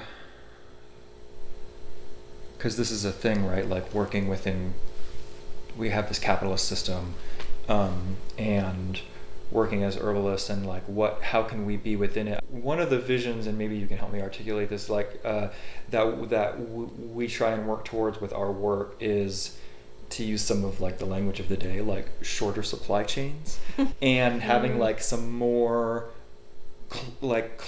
closer connections and more like accountability and like supply chains or something, where like the work of Terra Sylva, aside from all this education that we do, it's not aside from the education, but we're trying to restore what we think is a sort of very traditional way of being close to your herbalist, right? Where there's people who are knowledgeable in the ways of plant medicine and holism, like in every community, just decentrally kind of everywhere. Like we were saying, in like among the settlers in our neighborhood, where there was like decentralized knowledge about like birthing and herbs just in, you know, and like, I mean, I guess where I'm going with this, it partially has to do with like the supply chain thing. Is like we think about like, where does our medicine go to, and how do we want to use that, and how big do we feel comfortable of our like harvests being, and how much herbs are we going to stock in our apothecary, and all of this stuff. And we've gotten to a point where we don't really like to mail medicine very much anymore, unless it's like with a client that we have that is in, you know, like a distant location. But just like selling herbs like off the website, or even stocking stores that like are distant or something, is stuff that we like never really did very big anyway, but we're like kind of pulling back from that stuff even more, and just like trying to save the apothecary for like working with clients, and like donating herbs sometimes too into like mutual aid projects, and there's a little bit more distribution that we have too, that's like a tiny bit. And sometimes we'll like table at something and we'll bring our tinctures or something like that there. But I mean, I think the way that this is relevant to the conversation that we're having is just like when that's a way to keep herbalism more like local, more bioregional, more accountable, and where you maybe have a chance of like knowing, you know, if you are working with herbalists who are local to you and are sourcing their herbs from like local farms, maybe, you know, the fields and forests that are nearby or whatever, then all of that forms kind of a tight weave of relation, where there's like a better chance for right relationship to emerge and accountability. And that kind of decentralization, like capitalism actually thrives on like scaling up and going big, and that's where the more harmful relationships can like creep into the picture more. So it's like we want there to be a lot of herbalists who are working tightly within their bioregion, hopefully especially working with people who are in their bioregion and all of that. You know, that's kind of like, I know that that's not going to be some future that we're like, check, we achieved that, but it's like more of a vision that kind of guides some of how we think about right relationship with plants and a holistic relationship with the land and stuff could look. Does that sound right to you? It does sound right. Yeah. And I think also it's really good timing to move more in that direction, because it does seem to be that there will be increasing amounts of supply chain disruption and increasing resource scarcity due to climate chaos as well. And so like we need to all be learning to have shorter supply chains to source, to have as much. Sound funny. Yeah, I know. To have as much of our needs met within our communities and around us as possible anyway, and not just around herbs if possible, because it's not going to get all cleared up really soon. It's interesting for me to hear from a person that has such a wide web right now. I'm like, oh man, like my apothecary has a little bit of everything in it. Yeah. And community, like my network is there, you well, know? And that's kind of another traditional form too, is for there to be like nomadic traveler people who move things around or something too. But it's just like another set of ethics there as far as like the scale and stuff like that too. I think. But the perennial tending it looks differently. Sure. You know, you get sometimes as a person that's moving around, you get more perspective on populations, I think, and other times you get less. Mm-hmm. Right. I would agree with that. Depending on the situation. Good point. Yeah. Like walking across Colorado and actually seeing how much OSHA is specifically along a trail that I walked. I'm like, okay, I have a different perspective on how much is regionally abundant. Yes. And traveling by car all over the West and seeing, it's not really, and going into different areas, I don't really see it like this anywhere else. Mm-hmm. And people can just say it's rare, but then actually getting that perspective I can hold it a little more nuanced, but Right. but I'm That's a not good at that point. same spot every year. At least I haven't been thus far, like keeping watch, because Right. or like tending that one particular place. It's like kind of holding a lot of different Right. pieces. But One thing that we talk about sometimes is like the problem of shifting baselines, where climate change has disrupted even our sense of what is the right amount of abundance for a Yeah. plant to be in or something. So like maybe we didn't even start watching until a population was degraded or something. So Right. if we think Right. that that's the normal amount, then, yeah. you use the word opportunistic, which I like. Uh-huh. But you've listened to the podcast, you probably Right. know that we had this conversation with different people, including some people who have PhDs and stuff, about what they Right. think about that whole topic, which is something Right. we could probably talk for hours about. Sure. But the shifting baseline is another thing that's tricky when it comes to like, what are we restoring to? Sure. What is diversity exactly even? And is diversity, why is diversity seen as the greatest good too? Because sometimes there's moments where maybe, I don't know, like the moral compass we're putting onto lands around like what is supposed to be normal when everything's always changing. Yeah. And how do we hold all of that and plant Complex. things that aren't native but trust, I don't know. Yeah. Yeah. Like how do you, trying to be responsible holding all those things. Yeah. I taught a class this past winter on ethnobotany of juniper, just from like researching juniper all over the country. And of course, there's so much more to know about it. But like, what is people's relationship with juniper now? Well, you look up juniper in invasive species lists that are made like across the Midwest and the Great Plains. It's considered invasive. And there's this crazy political like write-ups, like this evil plant, and I'm like, these are supposed to be like things that are informing the public about how to be in relationship with the land that they're on, and that's like the huge, like Oklahoma, Nebraska, they all have these write-ups about juniper being a noxious, terrible plant. Yeah. And that changes and shifts depending on where you are and what species what the economics of the region are. Ranching, of course, ranching and junipers don't mix a lot of the time. The money that's involved, and like, and then the Great Basin, there's just that whole, there's a whole other thing going on, and the baseline shifting because of the history of like at one point they cut all the forest down and smelted a bunch. And mines out there, and now the forest is growing back, and it looks like it's taking over, but it's actually just going back to where it was before, and it might go further, it might do something different, and like, who are we to say it's right or wrong? Sometimes we don't really even know what effect things have had. This is a big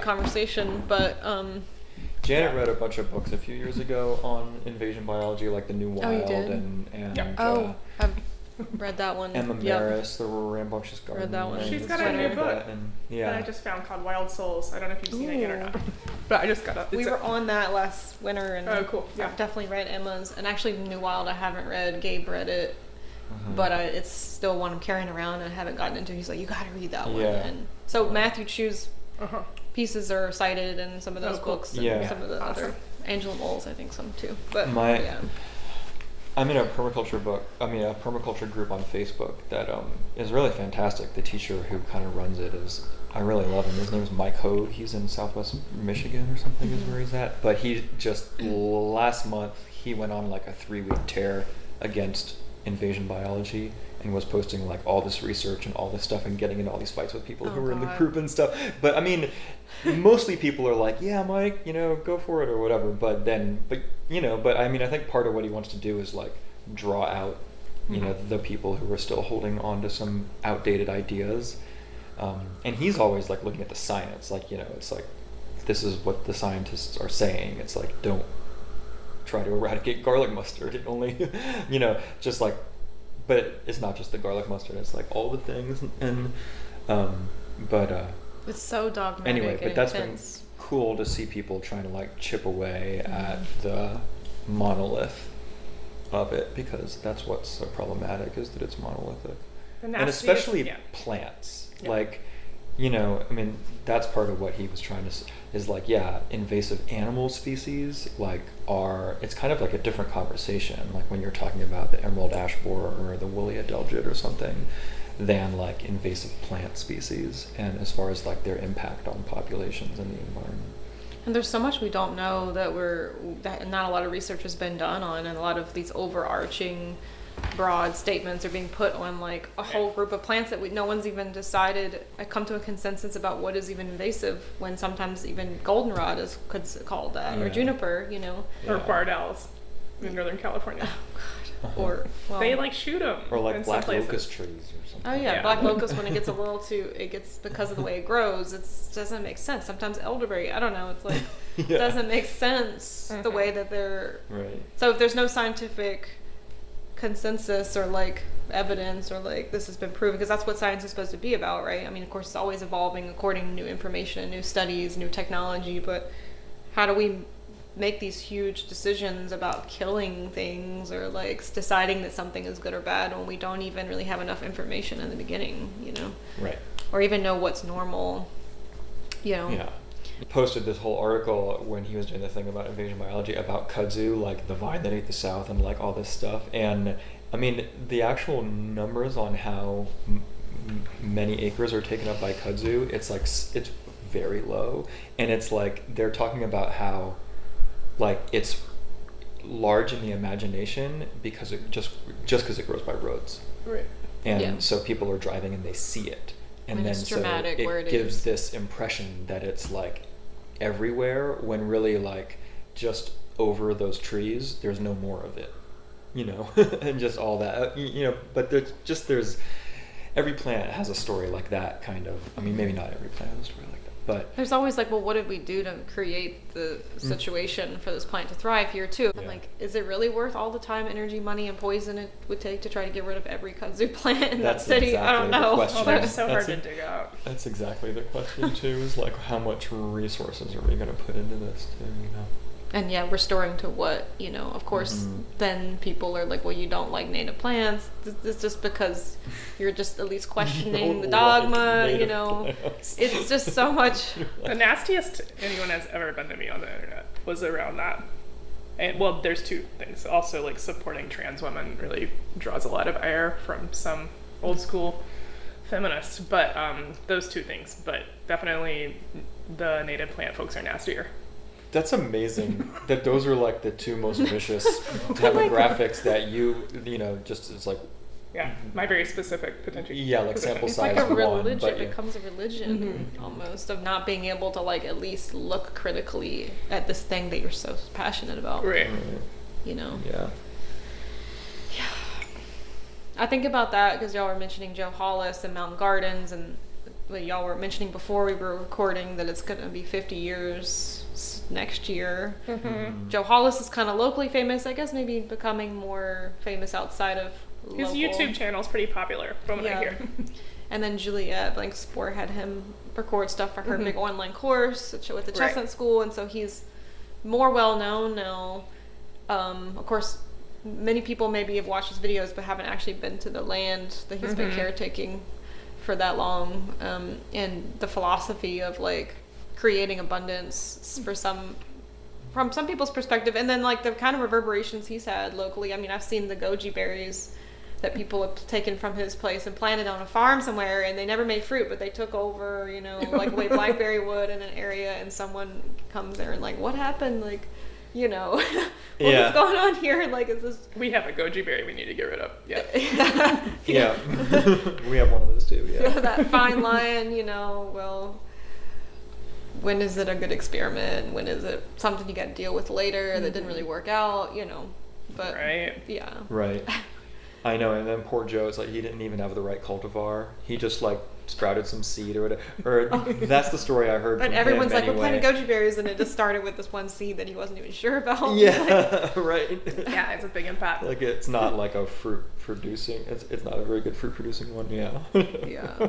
I love to see him answer questions around native plants. Actually, that's always really fun. Because we take students there whenever we can, and people will often be like, what invasives were here when you moved in or whatever. And he's often like, he will often say like, oh, there weren't really, I brought in a lot of them.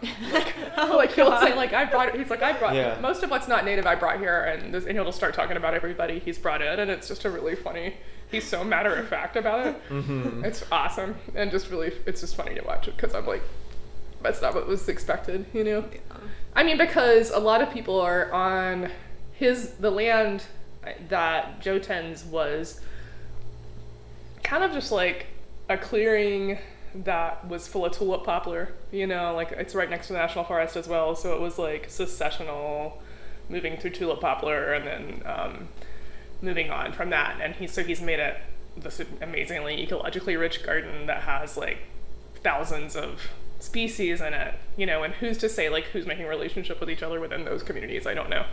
It's less than an acre too. Yes, think, right? It's amazing. It's such an amazing garden. But you know, it meant he was going kind of against the grain like that whole time by bringing in other plants from around the world, you know, which is just interesting. But his whole thing is we need to be adaptive. We need to grow as much as we can and see what works, you know, and he sees the connection between this climate and the climate of the part of China where a lot of medicinal plants are grown, and so he's just like, we can grow a lot of that stuff, let's go ahead and get on it and start working on it, you know. And he's also trialing stuff. I mean, that's part of it is he's like, I didn't know that this would become really rampant in my garden, but now I know, and now he can like pass that knowledge on or something too, and then so there's error, it's trial and error, and some things work and some things don't. You don't just like automatically. Sometimes we invite so he's like, you gotta keep friends, an eye on that one, you know, and for the garden that we don't wish that we had not invited in. That's for sure true. So native plant folks, which of course is amazing what native plant folks are doing, you know, like we're all into native plants too. Obviously we've been talking about them, but would definitely probably find some challenge into what Joe's doing. Yeah, I think so for sure. I mean, and he's challenged. By it, he'll be like, I really shouldn't have brought that bamboo in here.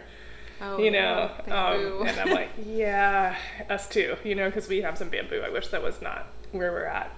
Or some of it's all right and some of it's not, you know. 'Cause that could take over the entire thing. The mountain, whole mountainside. Yes. Thousands of plants. Yes. So, you know, the idea is always that you're growing your building supplies, but do you actually keep up, you know? Humans have to keep it. Yes, exactly. If they give up or die or abandon the land, and that's... So it's just like having the nuance and understanding the responsibility of planting those aggressive plants that, you know, we don't always plan well around, you know? But if we were just like having all plants are good plants, that's not really true either. Or like everybody's neutral, but understanding what they will do if left untended is really important, right? Yeah, for sure. Within this whole conversation, like it's not like there are no rules. It's about understanding context and watching and paying attention and learning from other people. What's going to leave the garden? Like, what runs a risk of leaving the garden?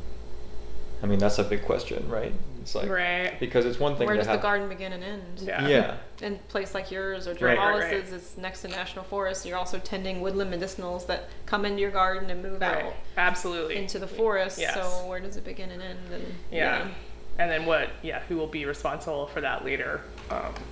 It will be really interesting around the edges of our land after we're gone, for sure. You keep things in and out or up and down or whatever. Passing on what y'all have been doing too. It's tricky because so much of it is about the intuitive like relationships that you've had over time. And with Joe too. I mean, he's had people come in and out of there over the years. Many different interns and helpers and stuff, and only he's been there the whole time. How do you pass that on? That like those practices, what you've learned, what's new about it, you know. I think it'll happen. I think it's like, I mean, he has so much to pass on for sure. And a lot of it, there's like a younger guy who lives there, Jeff, who's been there 10 years and he has learned a lot from Joe already and has a lot, you know, so there is another link in the chain. I think with mountain gardens, the important thing, and I guess with almost any place, is just the important thing is to keep it tended. You know?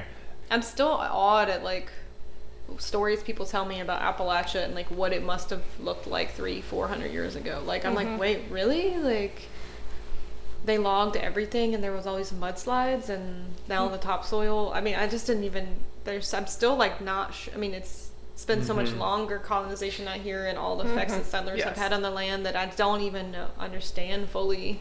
And I'm from the Piedmont, where I grew up, and you're kind of from the Piedmont too. And like, what did that look like? And I read about it, and I'm like, I can't even imagine, you know. And is that what we're trying to do? Because that would take so much work from everyone.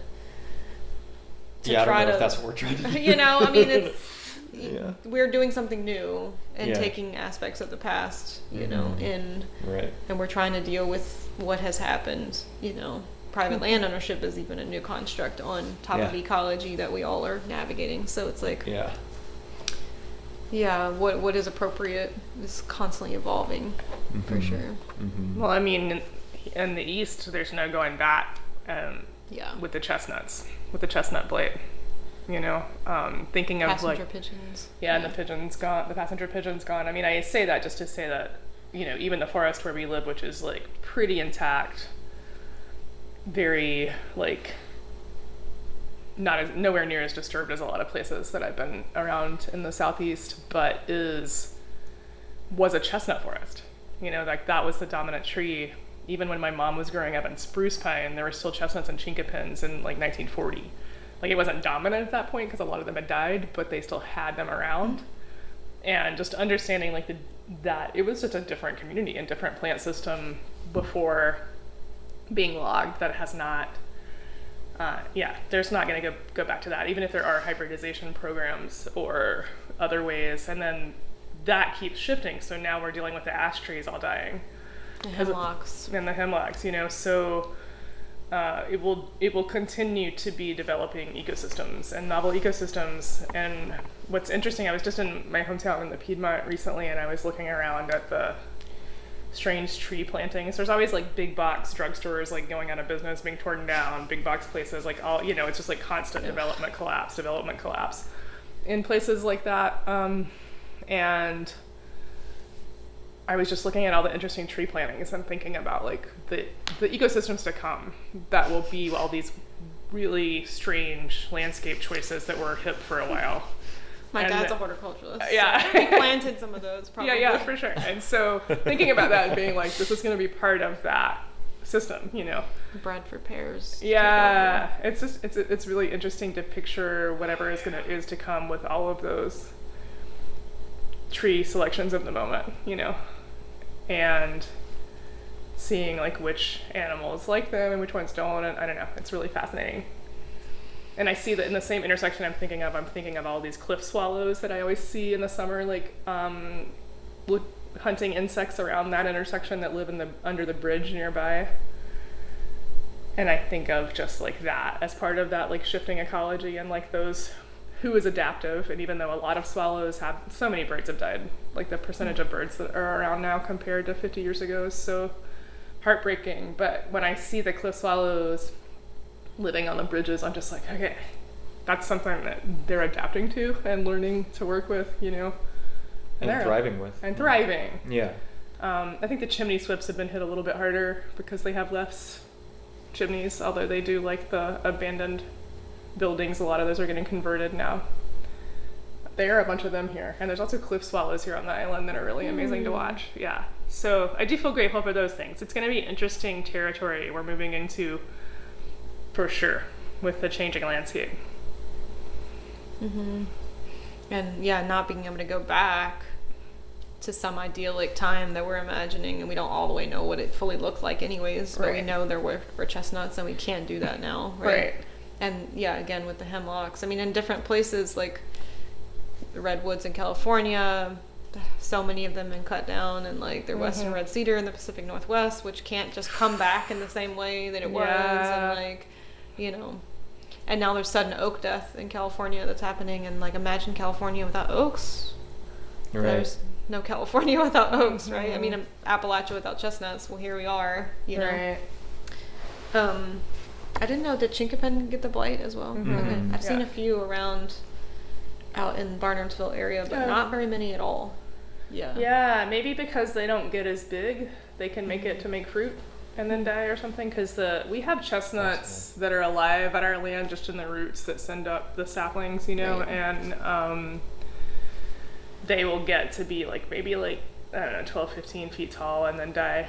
So maybe the chinkapin, because they're smaller and shrubby, they can actually get big enough to make some fruit and then move on before dying back. But the chestnuts can't. We had one make a fruit. Well, we found the shell. Oh. Yeah. That was a big day. You can walk in high elevation and see tons of those, you know, Yeah. but with no Yeah. fruit on the ground. Right. Right. And then some of the old homesteads around here, you can drive around in the fall, and there's often full-grown chestnuts producing. And I don't know if they're probably American chestnuts. I don't know if they're like a hybrid or something. Mm-hmm. Oh, I but see a lot of the Chinese ones out in the county for sure. really, okay. Yeah. Yeah. Maybe that's That's they're all mostly what I Chinese. see. I Okay. think that the American has a smaller fruit. Okay. Yeah. They're like, from what I understand. I mean, I never saw one except we saw the husk of one, but that was it. Mm-hmm. Yeah. And they have a different shape a little bit. I think they're like, well, but I don't know what they would look like small-ish. Yeah, that's a good question. I know there are some, from what I understand, in Cherokee here in Western North Carolina. There's a grove from what I've heard, and I know there's a grove in North Georgia somewhere. So there are some that survived, but they are pretty isolated from the blight. Yeah. So it seems like they have to be far enough away that it didn't get to them, or that they were resilient for some reason and managed to not be logged. Because that's also what happened, is they just logged all of them. You're like, oh well, Yeah. this is such good wood. Yeah. Yeah. One of the things that, you know, we were talking about Joe. Yeah, it's interesting to talk to him about any of this stuff, because he's always just emphasizes, you know, he's embraced so much Taoism in his life that he's just like kind of go with the flow, not in a like it's all good or be totally passive like type of way, but there's always like something that you can do, right, to like, you know, like climate change. He's like, that's why we just need to work with a bunch of different species so we can figure out what the next, you know, what like the sustaining gardens of the future are going to be based on or whatever. And you know, we're not the only ones in that relationship of adaptation. It's like all the species are doing it, you know, all the species of the forest are like adapting to there not being chestnuts, or adapting to there not being That must have been fewer so ash trees huge, and though, because it was such all a of- food staple. Like the mast years were huge. Tons of food gone. yeah. You know, that's the adaptation was quick, and it was probably Mm-hmm. brutal on a lot of populations. Mm-hmm. You know, Mm-hmm. There's nothing that's really replaced it in the same way. Right. Exactly, you know. yeah, for sure. Maybe there's more chestnut oaks in some places making acorns or more. I don't know. Yeah. But yeah. Yeah, there's Yeah. less food out there. That's for sure. Yeah. I'd rather put my energy towards like trying to disempower the engines of disruption, of like ecological disruption, like trying to like get their steam, trying to like rob them of their steam, than trying to like put energy into restoring, you know, past ways or something like that. I feel, because the disruption is ongoing because of capitalism and all the things, right? And so I don't know, I just kind of feel like it's going to be it's like a losing battle. Like you can never like catch up to the pace. You can never like restore fast enough to be equal to the pace at which Of destruction. more disruption and Mhm. destruction is happening. So it's like you're already, you know, but to disrupt the engines of disruption is, I feel like maybe that's where. Which is hard too. I've got activist friends who get burned out after years of trying to Totally. be in it in that really big, direct, crazy way, and then they're like burnt out and they're like, I just want to plant stuff. Sure. I think that there's lots of ways to disrupt, you know, and so growing food, like helping build local economy, helping people be less dependent on those systems is a form of disruption, you know. Pulling out privet to plant lots of cool plants, you know, can feel really good in the moment, but also I think is what you're saying is maybe doing less in the long run to disrupt, which ultimately, with the acceleration of capitalism at this point and climate chaos, like, I think we just have to move past restoration ecology and actually keep assessing the terrain and doing what it takes to adapt and shift as it's forced upon us. You know, there's just no going back even to 5 years ago, really, right now. Right. So I think that remembering that there's like there's just so many ways to disrupt, and some of them are by helping people withdraw. I mean, that being said, I have a lot of issues with dropout culture, but I think that like if we can make there be more options for existing outside the economy and in these systems of domination that are not just for those very specific people in our subcultures, then that would be a really important form of disruption, as much as I also honor everyone on the front lines of direct action. I think that all of that is important, and all of it is a form of disruption, and I value all of it. People do what they need to do depending on where they're at in like their own life, and yeah, burnout is real for sure. And you know, if people go hard on some kind of direct action or something, and then they need to not do that, and they go off and want to, you know, go and grow food or herbs or something, then that is all a righteous path, you know. And I know a lot of people who, you know, like used to maybe be more like expend more energy fighting, and then now they're you know, they have more of a home life or something, but they still find ways to contribute to the struggles, right? I mean, if it's like, I was thinking about like Rodney being like, we've got all this garlic and now we're gonna make it into fire cider and sauerkraut to build people's immune systems for the pandemic, and donates it all to the mutual aid, you know, like network or something. And yeah, it's just like all those webs. And I think that like part of what we can all be thinking about doing is working to make struggles, or like trying to make struggles be more sustainable and less, and burn people out less, you know, by supporting, like by providing larger foundations of support that like feed into them, so that there's just more resources for people to draw on, so that they can, you know, whether it's people or just care of all kinds, and or in my case, sometimes a place to just be for a little bit. Yeah. So recoup. I had some friends recently be like, come bring your Airstream here. You can be here. They've been listening to the podcast for years. Come here. We'll help you. You can use our shop. Just rest here. Even that, you know, you're like, okay, absolutely. just to land somewhere for a while that feels like that's also helping me create, you know. Yeah, everybody has different needs, and everybody has something different to give or offer in that way, and it can look a lot of ways. Yeah. I think places for rest is really important. Yeah. And I mean, honestly, resting is disruptive, you know, like actually resting and not producing content and not producing and working all of the time is a form of disruption that I think more and more people are moving into right now.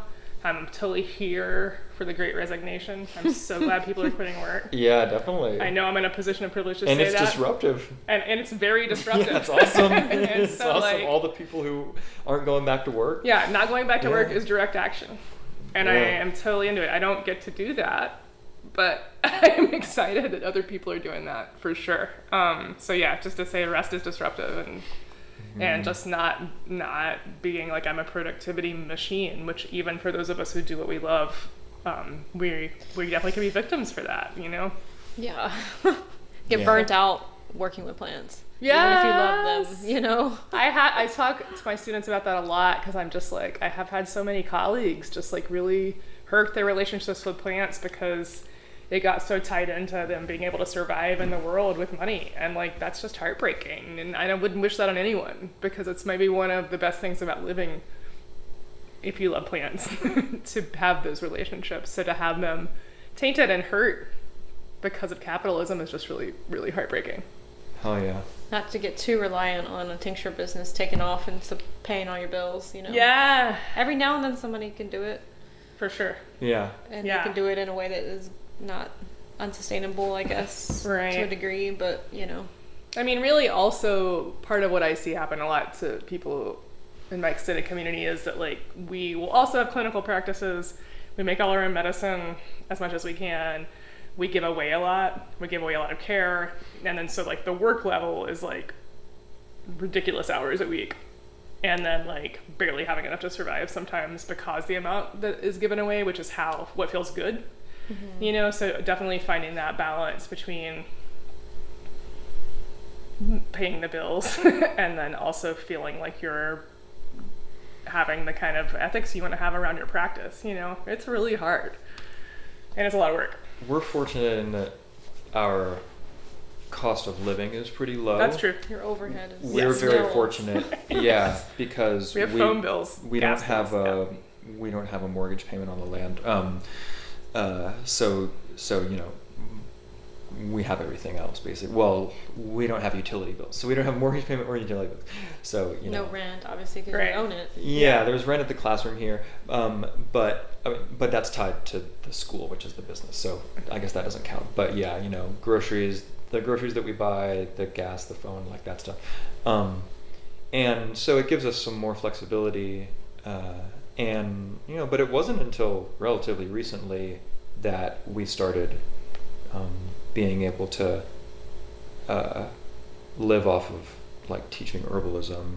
It's mostly teaching that we live off of. It's not really the clinical stuff or the medicine sales. Like sometimes those things, they contribute, but But they pay for themselves. Yeah, they pay for yeah, themselves. they kind of pay for themselves is maybe more what it is. And so, yeah, I mean, like, it's hard to live off of it. It's definitely hard to live off it in the way that Janet was talking about. We for a long time, like, we had seasonal work that we just did, moving mail at the post office at Christmas time, or harvest work or stuff like that we would do, so that we could practice herbalism in the way that we wanted to do it, and not be so be so demanding of like the monetary aspect of it, you know. And like honestly, teaching is kind of like part of that too, a little bit. I mean, even though teaching herbalism is doing herbalism, like totally, but also like the income that we can make from teaching subsidizes the care that we give and the medicine that we give away and all of that stuff too, you know. So there's a trade-off there. Yeah, that's definitely true. Because like the caregiving is like, that's where like the rubber hits the road kind of, and so that's the part that we like to be more flexible and freely giving about. You'll do sliding For scale often with your clinic work. Yes.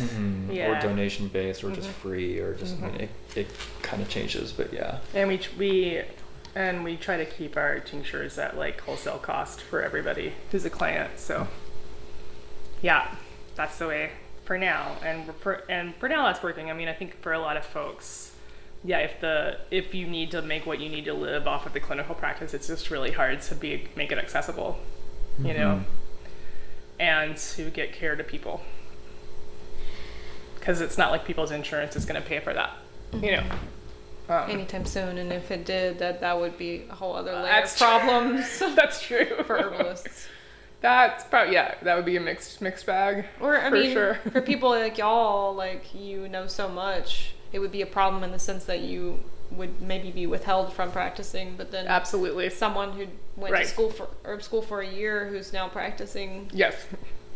maybe it would be a good thing, but it's like, unless that some person's overnight an expert or something, which Yeah. happens every now and then, I guess. I don't know. It's like Right. so good at it that you're like, well, all right. I don't know. But Yeah, the regulatory part makes things complicated when it comes in. That's for sure. we're all dealing with that anyways with just medicine making.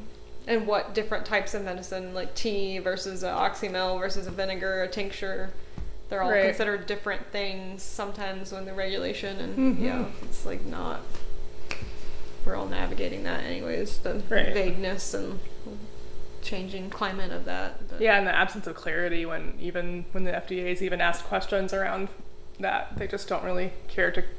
They're like, we'll see. Like, tell me how to do it right. Right. Yeah. Yeah. Because they don't really even know what to tell you, right. or they want you to feel intimidated. Which is a silly way to like go about business with things. Yeah. Yeah. It's so much simpler when you can like give away medicine to your neighbor, and that like they're gonna help you with your flat tire the next time you have one or something, and that's how that works, right? But it's like not all the relationships can be that easy, Right. unfortunately. Yeah. Yeah, we even like working at farmers markets and stuff. I have a friend who was selling tinctures and oxymels at a farmers market, and had someone like report her to the FDA because the fire cider made her feel a little funny, and so that's who she called. And so the person just got a letter, and it was just like, you should just know this happened, but they didn't make a big deal about it. But like that relationship where it's just like a random person buys your fire cider at the market, you never know where that might go now, and people's like call the manager culture that they have in their brains is like, that's what it looks like. Instead of just calling my friend and being like, does this ever make people feel weird? And does that mean something? Because there could be some reasons fire cider might make you feel weird that you should know. But this like consumer, whatever we want to call it, like just like consumer based world that we live in, where it's just like, how satisfied am I as a customer, rather than being like, this medicine maker might have news for me about my health related to that, because there are reasons fire cider might make you feel weird, but you're not going to get that from the FDA. They don't know really. Yeah. And if a drug makes you feel weird, like no one gives a shit. Right. Kind of. I mean, Yeah. I'm being, like I'm exaggerating that, but like yeah. if you've ever taken like a Benadryl because you have an allergy attack You or don't whatever, feel good. like, and like who are you gonna tell about that? Like they're gonna be Right. like, yeah, we know that. You're like, that's what Yeah, that's what those 3 paragraphs in the box are about. Right. Actually. Yeah. No, it's true. There's just like, it's a completely different, like, amorphous regulation plus like absolute scrutiny, Yeah, it's frustrating for sure. What do you think is most up right now in this field? The culture of herbalism and I mean, it's different all around the world. Yeah. Of course, it's changing a lot. Like, the Rosemary Gladstar kind of era is dwindling, and it's becoming something else, and it's evolving, and people are becoming more aware of colonization and yeah, I don't know. What do y'all think is sort of up? And if maybe we've already talked about all of it. But. One thing I'm pretty excited about seeing is the acknowledgement of context and the shift from just emphasizing individual health. So, like we have a philosophy called like radical vitalism, which is acknowledging that each of us is impacted by the larger structures that we're part of, our families, our communities, our society, the environment around us, and the plant and animals around us. And that I think that until pretty recently, what has been like mainstream Western herbalism has been pretty individualist. And that's coming from a settler colonial context, absolutely, where the self is like a finite body that you can help the health with by going to the root cause within that body, and supporting health in the individual was sort of the apotheosis of that practice, and including diagnosis, I would say. And what I see shifting a lot, and like, we've been trying to talk about this for a longer period of time, definitely people with more intact systems of medicine and medicine ways. So like indigenous folks, I would include Black folks who have intact herbal traditions. Like there's a lot of different cultures who have herbalism that doesn't get to have as much prominence in the larger culture, who acknowledge that we're more than individual finite selves, and that the health of everyone around us affects us, and that the health of the systems that we are subject to affect us. Whether or not they have words for that or explain that, there's just not as much emphasis on the individual, even when working with individuals. And within that, what I've been seeing change, so this is something we've been talking about for a while, and trying to like shift the language up and the discourse to actually be talking about the bigger systems, and that acknowledging that whatever we do as herbalists, if we're looking at the root cause of what's making people sick, then a lot of times it's capitalism. It's living in poverty. It's living with oppression because you live in under white supremacy and you're not white, you know? So there's all of these different factors that are making people sick and leading to very different health outcomes that are measurable and talked about openly in biomedicine all of the time. But they're talked about as like indicators and then not because of the causes.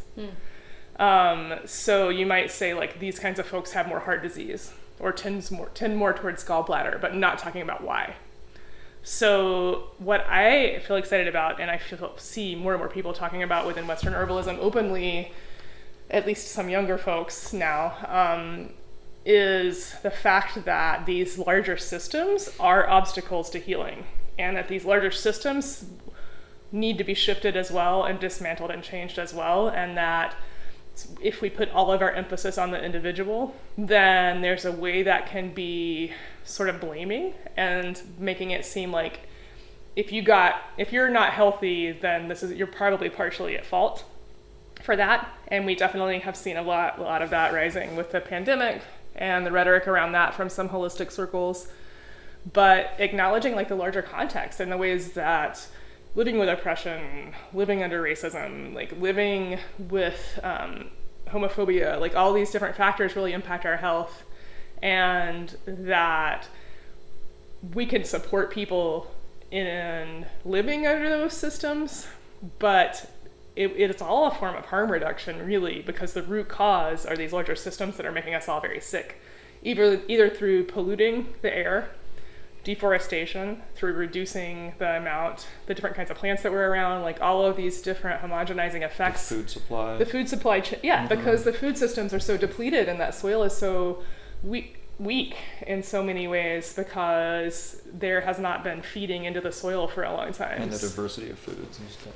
All of that. There's just like so many factors that have just make us all really unhealthy at the base. And so for us to talk about plant medicine without acknowledging that larger context is to really only be having a tiny part of the conversation, and a part of the conversation that really feeds into capitalism easily, because it can be like, just take these supplements, get on this diet that you can pay this much to learn about. And so I'm really excited about that, and that ties into a lot of the things that we've been talking about today, but that seeing the larger context and understanding that the larger social change is going to be essential for us to actually support individual health as well, and that there is no individual health separate from everything else, really. That's what I'm excited about.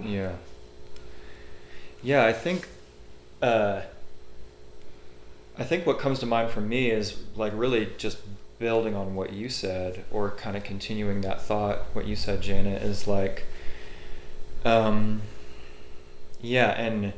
I thought it was interesting, Kelly, you're like the Rosemary Gladstar era is kind of not to hate on her though. I mean, she's amazing, but era is Rosemary, amazing. but I think so I'm not sure what you meant by invoking her exactly. I don't want to speak for you, but like there was maybe, if you want to call it a generation or whatever, like a generation of herbalists before who their work was to try and encourage people, especially like white settler people, to like return to the plants, right? And to like reclaim this form of relationship and these ways of healing, and like Rosemary Gladstar in particular, just because her name is up, was like really great about being like, this is just part of household life, right? She, like all these like food type like recipes and like making just like stuff for daily care and like lotions and like all this stuff. It's like the plant should be part of everything, and I love that message. It's awesome. And then like part of that generation's work too was kind of like trying to make space for herbalism as like a modality, and with like the creation of the American Herbalist Guild and all of that stuff, like trying to like reclaim maybe some space that had been marginalized by the rise of biomedicine and the hegemony of biomedicine. And yeah, like, but that leaves us with some of the challenges that Janet was talking about, where yeah, like there's this thing in herbalism where, let's say, I mean, even if you're not a clinical herbalist with like an appointment book and like a practice space and stuff, even if you're just seeing people at your kitchen table or something, there's still, we have this limitation kind of, that is that when you're working with a person, you're working with a person, right? And trying to be like, okay, like maybe you could change this, or maybe you could bring this into your life, or maybe this or something, and that work is necessarily kind of something that's about the individual and about what the individual has the capacity to change. And like an individual who's experiencing digestive issues is not just going to be able to like change the food system as part of their protocol, right? They have to do these things like, I guess I have to avoid wheat now or something, you know. There's like that type of stuff, and so there is this like individual that'll never go away, but also, yeah, like there's this like epidemiological kind of reality that like any type of ill health that's like having a big presence in the culture, in the population, is a result of systemic forces. Like it just has to be, you know. There's no other explanation really necessarily. And, you know, so diabetes and, you know, the effects of stress and burnout and, you know, food allergies and all these things. And so like, what is the greater healing that needs to take place? And so, yeah, I agree with all of that. I think as far as like what is up for herbalism, like right now, what I tried to advocate for, and I wrote an article about this on the Radical Vitalism blog a couple of years ago that people can read that if they want to, that's kind of about this, is like, and this is, I've already talked about this some, the decentralization of care and building resources, you know, in communities and in just the webs of people where folks are partnering with each other and partnering with the plants from their gardens and from the land, and using those abilities to be supportive of the vitality of the web of life. You know, like this is something that is a bigger project than just like, I need to learn how as a clinician to like work with acid reflux or something. But I think that this is a direction that herbalism is moving in, instead of just like trying to validate the fact that herbalism should be available on the menu of healthcare modalities, right? Like there's acupuncturist, the herbalist, the chiropractor, or whatever, like they should all be there. That's like was one of the fights of like the older generation.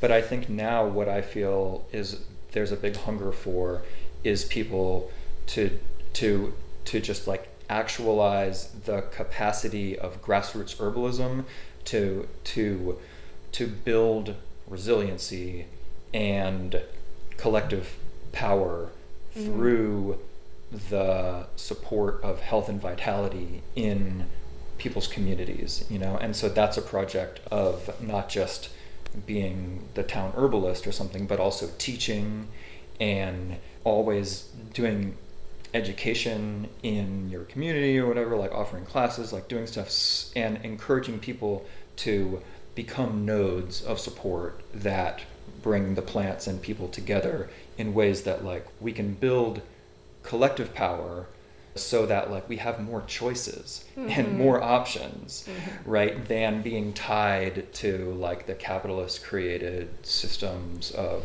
health maintenance and nutrition and stuff. And food is part of this too, you know, like food sovereignty and food like relocalization and doing all of these things. And that helps us like not be pushed around so much by the powers that be. And yeah, it gives us more leverage and more power. And I think that herbalism can be a big part of that, you know, even though it's like about health or something, but people's health and their vitality is so much. And if we can turn to each other for support around vitality and health challenges, and also when that support is based on partnerships with non-human life, you know, because it's like the soil and the plants and the, you know, then that is powerful, right? And I feel like that is like, I see the hunger for that in some of the herbalists in my network and the people who come through our school, that they see that possibility. And I think that is part of what's up now,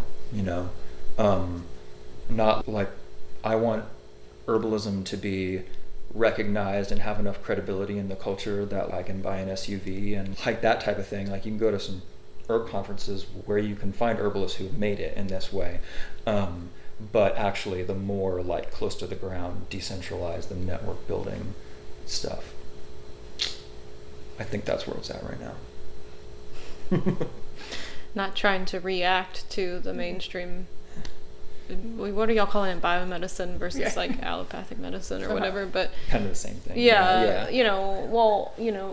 Of course herbs were a part of that, and then they got pulled out slowly, and then all of a sudden they're really not in there anymore, and then now it's like, wait, but we're still here, but we now have to measure up to this weird system that we doesn't even work with plants anyways. And for people to even think that plants work, there's been this kind of like, well, we have to look very sterile and medical too. I've seen a lot of that and speak the jargon, and in some cases like certain people are able to dance in those worlds.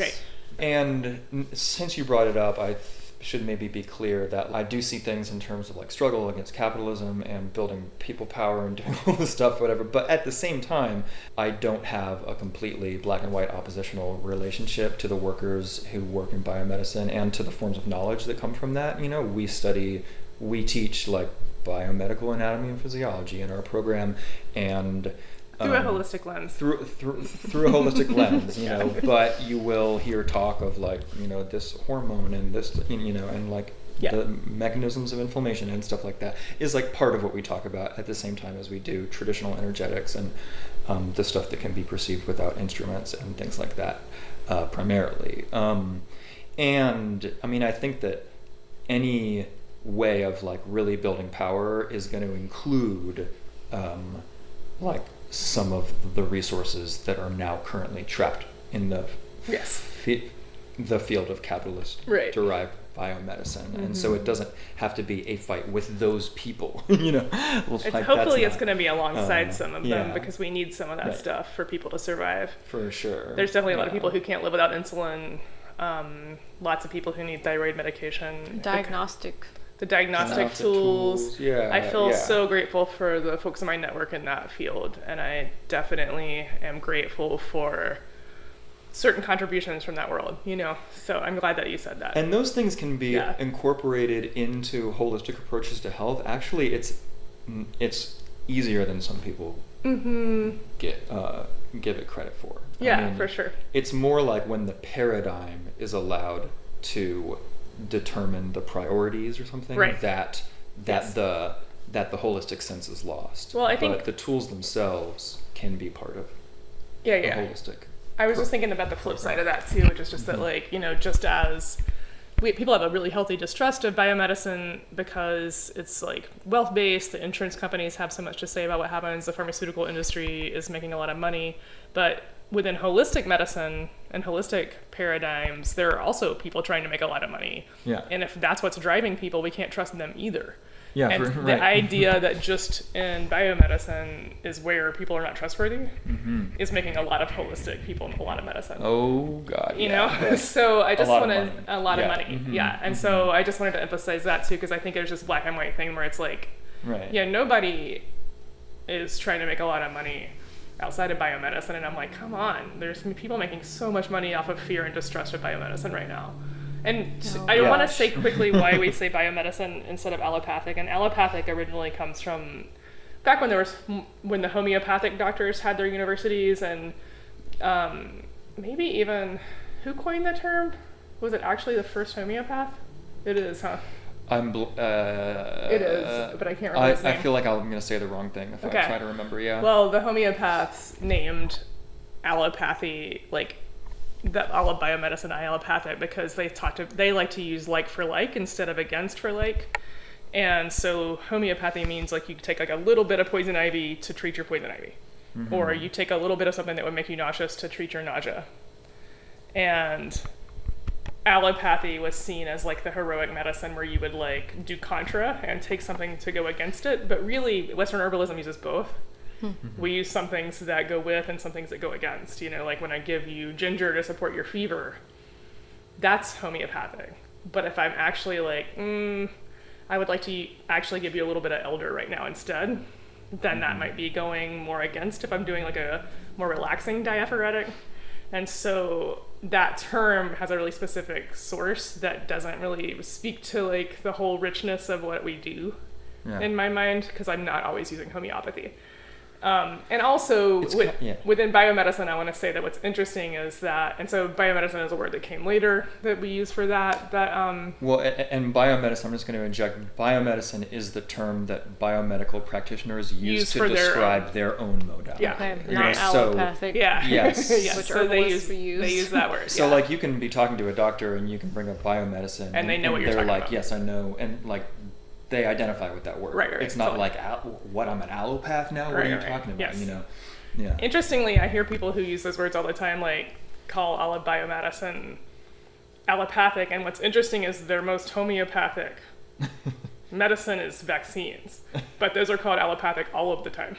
Yeah. But it's using a little bit of a virus to help, to like treat the virus or to keep the virus from coming on. So it's just like an interesting thing where I'm like, I've been trying to be clear with my language around that. It's more of a weird artifact of history that allopathy became the label for that. Because, it's like kind of what you're getting at is if you actually trace down the literal meaning of allopathy, it doesn't really make a ton of sense that that is the label that got put, except historically. It makes historic sense, but not, but not these days. I mean, it is not. One is more holistic and one is not holistic. That would probably be a better way to think about it, possibly. But even within that, there are ways you can do herbalism that are not very holistic, too. Like just taking whatever. I can think of a lot of different versions. I'm not going to name them. Yeah. Biomedicine is a weird word, too. Like, how did biomedicine get to be the name for that? I don't Bio. Because bio is just it's all biological. Yeah, it doesn't make sense. But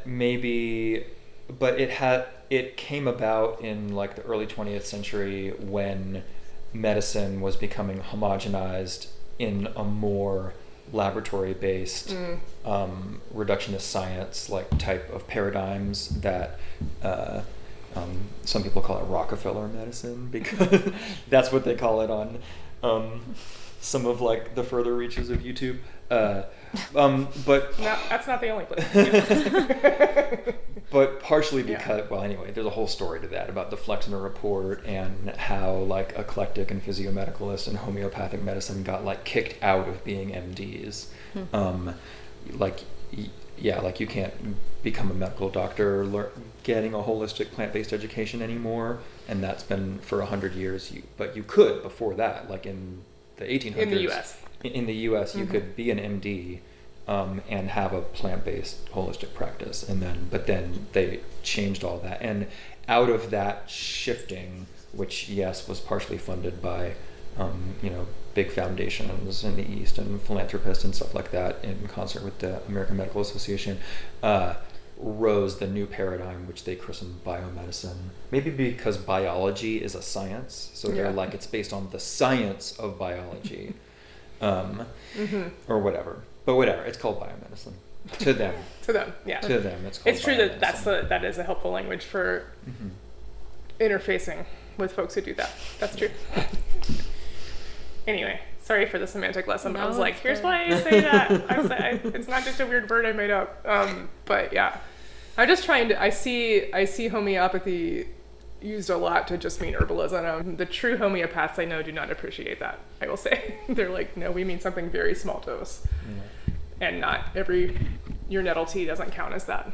Well, I'm curious because I think a lot of people know you because you have a really cool podcast that doesn't necessarily have to do with plants at all per se, but maybe is contextual. Like we've been speaking about how much culture is inherently a part of all of it, whether we think it should be or not, and your podcast is about books, right? And talking about all the things that come out of reading certain books. and Or- other people follow along, right? So tell Yeah. me a little bit about it, just because I think it's cool, and maybe other people want to tune in to Yeah, your thanks. other project. Yeah, but we didn't do it last year, just to be clear. It's called the Book on Fire podcast, and there are 2 seasons, and I think we're going to do a 3rd season this year, which I'm very excited about. But basically it started partially because we read a lot of books. We have a lot of conversations about books and about the larger world, and we think about a lot of outside of the herb world, as probably has become clear today. And we just thought it would be fun to talk about that. And we originally actually decided to have one because we wanted to read this. We had read and wanted to help other people read a book that was pretty challenging to read, which is Caliban and the Witch by Sylvia Federici, but we didn't do it till the 2nd season because we warmed up on an easier book, which is Donna Haraway's Staying with the Trouble. But Somewhat easier. yeah, it's harder. Yeah. Yeah, it's true. There's some things that were harder about it. I'd say that Caliban is more depressing. But anyway, we decide all that. But we thought it would be good to be able to talk about challenging texts and give people a chance who might not have the time or energy, or even just the ability to really just spend that much time on a book that is challenging to read, and talk about it, kind of crack it open, talk about all the different things that it makes us think about, and so we ended up doing that, and it's been really fun. But especially once we did Caliban, because that's a book that a lot of people have had on their shelf for 10 years and have not been able to read. It was like a public service to do a podcast on it where you don't actually have to read it unless you want to. Did feel a little bit like that. Yeah. And we've gotten a lot of personal thank yous for people that are like, I have tried for so long and this is really helpful. Thank you, Yeah, there's a way we want to talk about ideas that feel vital, and books. I mean, it's called the Book on Fire. Yes, we read a lot. And the books are a way of getting at some of these bigger conversations and stuff. Obviously, that's why so many of us read nonfiction books anyway, is to be able to engage with big kind of bodies of thought or ideas or pieces of history or that kind of thing. And yeah, so we've done 2 seasons. We've picked these books that we feel are relevant, and that by discussing them we can talk about things that feel vital and important and kind of juicy and generative stuff that is either maybe foundational kind of knowledge to have, or just trying to work towards newer perspectives of things, or so that we can orient towards all the things that we're facing. And yeah, the first thing we started with Donna Haraway, at the time it was her newest book, Staying with the Trouble, and she's just such a cool thinker, and such a great puller of threads together and weaver of information. So there was a lot to talk about in there, and that was really fun. That got us going. And then yeah, I think that most people who've listened to it have listened to the 2nd season, which was the Caliban, for what Janet was saying. It's a book that a lot should lot read. Yeah, here that they should read. Or They're told Passed around. Read this. Which is Even though a I haven't book. finished it. If you're listening to this and you're what's the book that they're talking about? Caliban and the Witch is a book it's about the creation of capitalism in the context of colonization and the witch trials of early modern Europe, and about how the witch trials and the creation of capitalism and colonization and the invention of the Enlightenment and the rise of reason and mind-body duality and all of these things are actually linked together and are arise in history at the same moment because of a political project that the ruling classes were trying to accomplish to try and get back on top of the masses after the revolts that were happening at the end of the Middle Ages. After labor gained a lot of power because so many people died in the plague, that people had power in much similar ways that they do right now.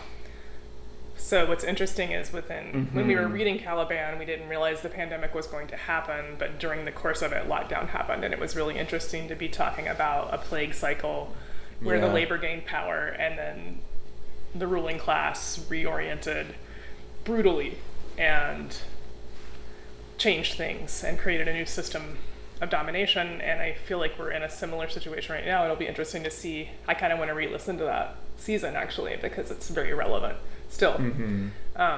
That was a really good summary, by the way. I don't do a great job summarizing the book always.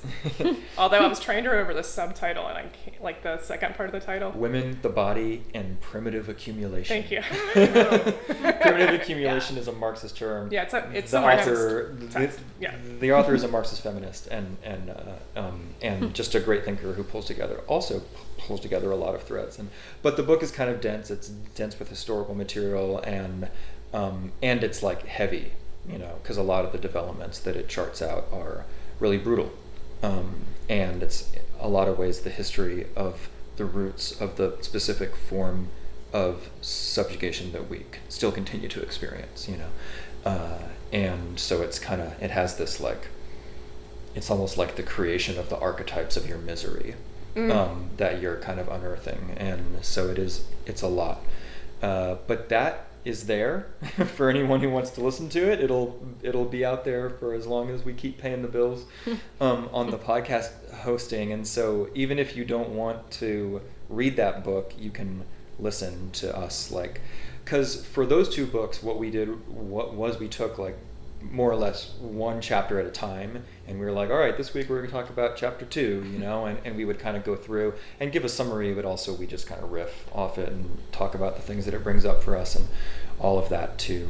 And we didn't do it last year, we were too busy, or we didn't do it this year, last year. But we are planning to come back maybe in a couple months. This winter. Yeah, this winter, which would be like winter of 2022. With a new season, and we might be changing it up. It's a little we don't have it totally worked out yet, but we might not just do one book over one long season. We might actually try and touch on a lot of different things that we've read in the last couple of years, and maybe pick some themes that we want to stick to, and have a lot and talk about some different texts and books that are on those themes, rather than letting an existing book carry the themes through. Yeah, and also because one thing, there are so many books to read, and Dave and I do a thing where we don't always read the same books so that we can just explain them to each other. We kind of do book reports, and so some, not formally, but I'll be like, I maybe don't need to read that now because I heard all about it. Yeah. And then depending on what it is, sometimes we still decide to, but I think that we're hoping that maybe we could do something similar that we share with a lot of people, because we do have so many books on our minds, and also just we have a lot of assessment to do of the terrain. A lot has happened since the last season, and we have a lot to talk about. Some updates. A lot of updates. Reevaluate, or more perspectives on what we've already for sure. About. And especially having left off with Caliban in the midst of a pandemic and lockdown, it's pretty interesting to be like, all right, where are we? What's going on? And so I'm excited about that. I think that we're still, maybe in the next few weeks I'll be able to have a rough list of what books we might be pulling from, but we're definitely not expecting everyone to read all of the books we're going to talk about, probably. So no. Although some people who really want to go for it could try. That's all they're doing all winter, which doesn't sound like a bad winter to me. It's not a bad winter. It's not a bad winter. Yeah. It's cool to hear from people, because there have been quite a few people who we've heard from, or who have written in, who are strangers and stuff, who really are reading the book and following along chapter by chapter. It's a book club. And a real book club, because when we started it was it's like an audio book club, where people can read the chapter, then hear us talk about it, and we even imagined maybe some more interaction where people could write in with their thoughts, and we would talk about them on the air or something, and there ended up being kind of less of that, but it still has felt sometimes I don't know, cool. We know that the people are out there also reading.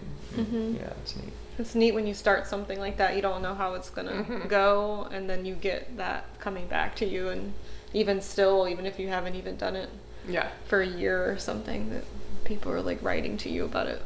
Yeah. It's very cool. The last time I checked in, I was like really amazed by the number of listens, for sure. I was definitely like, wait, what happened to Europe in this past year? Yeah, it people keeps, had a lot like, of time. snowballing. Yeah.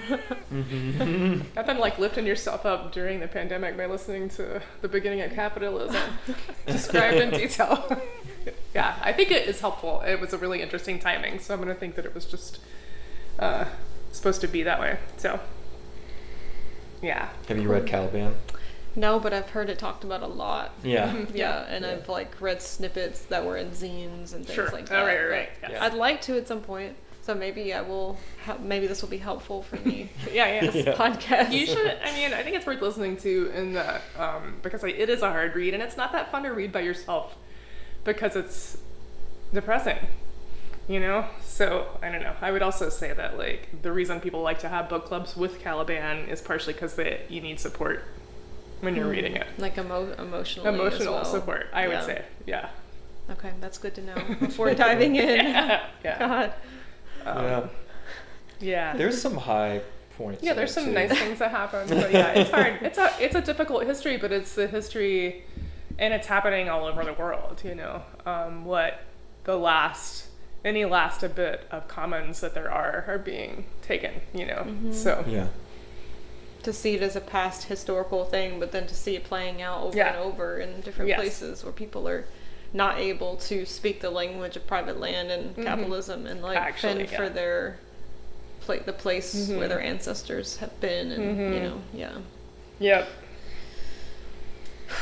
I know. That's funny. To end on the Caliban note is a little bit tough. But I would say that the one thing I will say is I think the next season is going to be about strategy, and the loose theme that we have at this point is lines of flight, which is a concept about not escape as into virtual reality where I'm not even here, but as in like how do we help co-create the next world, and what are the different strategies we have for resistance based on history and based on just like a lot of different assessment, what works and doesn't work, and what are some of the pitfalls of some of the strategies people are already using, but what is some of what looks fruitful. like a futurism element to it. Yeah, a little bit. Yeah. While also assessing like just what's going on. Yeah, and some history too of like what have been manifestations of lines of flight, you know, kind of, like the idea that every kind of terrible hegemonic order has built into it lines of flight that run away from it, and then so what are they, and where do those roads lead, and what does that look like for us now in the present? And there's a lot to assimilate from the last couple of years with the pandemic and the George Floyd rebellion and just all the things that and the proliferation of mutual aid and all the stuff that have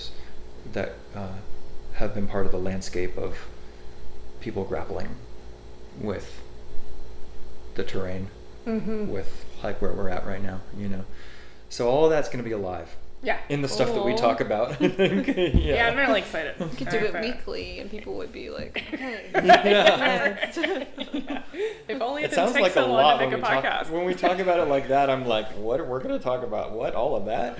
But yes, we we should are. probably get started. Yes, we are. I'm like, how long Maybe- it takes to edit these things. Yeah. Well, Yeah. maybe by the time this comes out, that will be coming out soon. Cool. Well, hopefully Yeah. sooner, much sooner than that. But, Well, yeah. It'll be in the winter. We'll see what happens, and then, you will put this out whenever you need to put it out. Yeah. Yeah.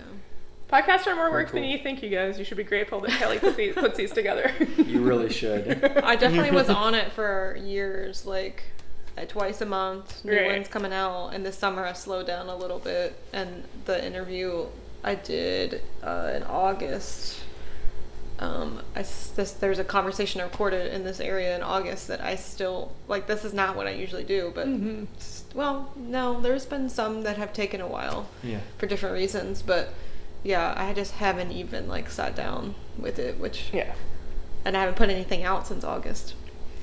which is new too for me. Like, oh man, well, it's okay. Rest, right? It is okay. Rest. Sure. Rest. Sure. Yeah. Yeah. Rest is disruptive. I thought this summer coming here I was going to do a lot with it, but just other things got in the way, and I was like, you know, it's okay Yeah, it is okay. to let it go sometimes for a little while. I think so. Asking Yeah. so much of yourself. You know? Right. I think so. Yeah. I feel as excited as I am because we took a year off, I think. Mhm. So, Yeah. right, yeah. Like, Yeah. I'm ready now. Yeah. I've been gestating. Yeah. Yeah. Well, is there anything y'all want to leave us with, and maybe just also how to find like your you have a website and you have a blog and your Yeah. podcast is on different platforms Yes. and all of that stuff. Do you have show notes that you put out with the episodes? Mhm. Okay, cool. So we'll share a bunch of links with YouTube. But yeah, the school that we run with our friend Jen Stovall is Terra Sylva School of Botanical Medicine, and so that's terrasylvaschool.com. And then our blog together is Radical Vitalism. Yeah, our blog is called Radical Vitalism, and it's on WordPress. You can find it, I think, radicalvitalism.life will get you there, but also if you just search for the Radical Vitalism blog. And yeah, there's a essay we have on there called Radical Vitalism that has like the background on a lot of the way that we think about the interrelationship of health and vitality and just everything else outside the individual in the world. And also the piece that I was talking about, I think it's called To Fulfill the Promise of Herbalism, which is kind of a whatever title, but that's the one where I talk about decentralization and stuff. And so those are on the blog. And then we also have a Instagram at Radical Vitalism where Janet posts a lot. And that's a really cool feed. I feel like I can say that because it's not really my work. It's mostly Janet's work. Thanks. But she does a great job. I really Yeah. gotta do a compilation of a bunch of posts to somewhere else so they can all be in one place. I've been writing about grief a lot the past 6 months, and I have not. I need to put them all together. So hopefully those will be on the blog sometime this winter as well. Because going back through, I do this myself with people's writing that I like on Instagram, but trying to find stuff that you like is challenging. Unless you save it. And if you save too many things, it's still challenging. So hopefully there'll be a compilation on grief and herbs for grief coming out this winter. We'll see. Hopefully we'll make some more blog posts too, because it's been a little while. Yeah. But yeah, that's us. Oh, and then the Book on Fire is that podcast, and yeah, it's on. Maybe it's not on every podcast platform, but I don't think it's hard to find. Yeah, if you put the Book on Fire podcast in, you can find it. Yeah. It's on iTunes. Okay. Yeah. Pretty sure. It definitely is on iTunes. It's not on like Spotify or whatever, but it's on it's on iTunes. Cool. Yeah. And then if people want to study with you, you are doing online next year, not sure about in person. I don't yet. think we're going to have any in person next year. We're taking a year off from that partially to like regroup and see what we're going to do in the future with the changing terrain. We may have some one-off classes here and there that are in person, but we're not doing a field trip program this coming year. So yeah. We put a ton of work into building this online experience for people this year, including like recording a lot of teaching videos. I don't know, 180 hours or something of videos. So yeah, next year we will have the online program using some of that same content, but also there's like Zoom sessions and stuff. It's basically people can find out about it on the website, and that we have the applications open right now. Yeah. Well, and now is early November. All right. But yeah. It might be so not. Who knows? Yeah, we may not. By the time this comes out, we might not still be taking applications, but we'll see. So it's definitely worth tuning in there because there are going to be some classes that are for sale as one-offs eventually. So. Oh yeah, that's right. We're gonna have like smaller chunks that people can take that aren't just the whole big old program and stuff too. So yeah, people should follow us. Terra Sylva School also has an Instagram under that name too, so that would be another way to keep touch. Awesome. Yeah. You just listened to a conversation with Dave Meesters and Janet Kent of Terra Sylva School of Botanical Medicine out of Madison County, North Carolina. This episode was hosted and edited by me, Kelly Moody. The theme music for the Ground Shots podcast is by Mother Marrow. The interstitial music for this episode is Little Wind and Sea by Village of Spaces. You can support this podcast on Patreon at patreon.com/ofsedgeandsalt, always linked in the show notes. You could also support the podcast with one-time donations through PayPal or Venmo, also linked in the show notes. Don't forget to look at our links list in the show notes to find out more about the Terra Sylva School and the Book on Fire podcast, as well as resources about mountain gardens, which we spoke about in this episode. The next episode of the Ground Shots podcast will be with the storyteller Doug Elliott. I'm really excited about releasing this one. It's going to be a really fun episode with music and stories and a live interview, so stay tuned for that one coming out in January or February. Okay, y'all, thanks for listening.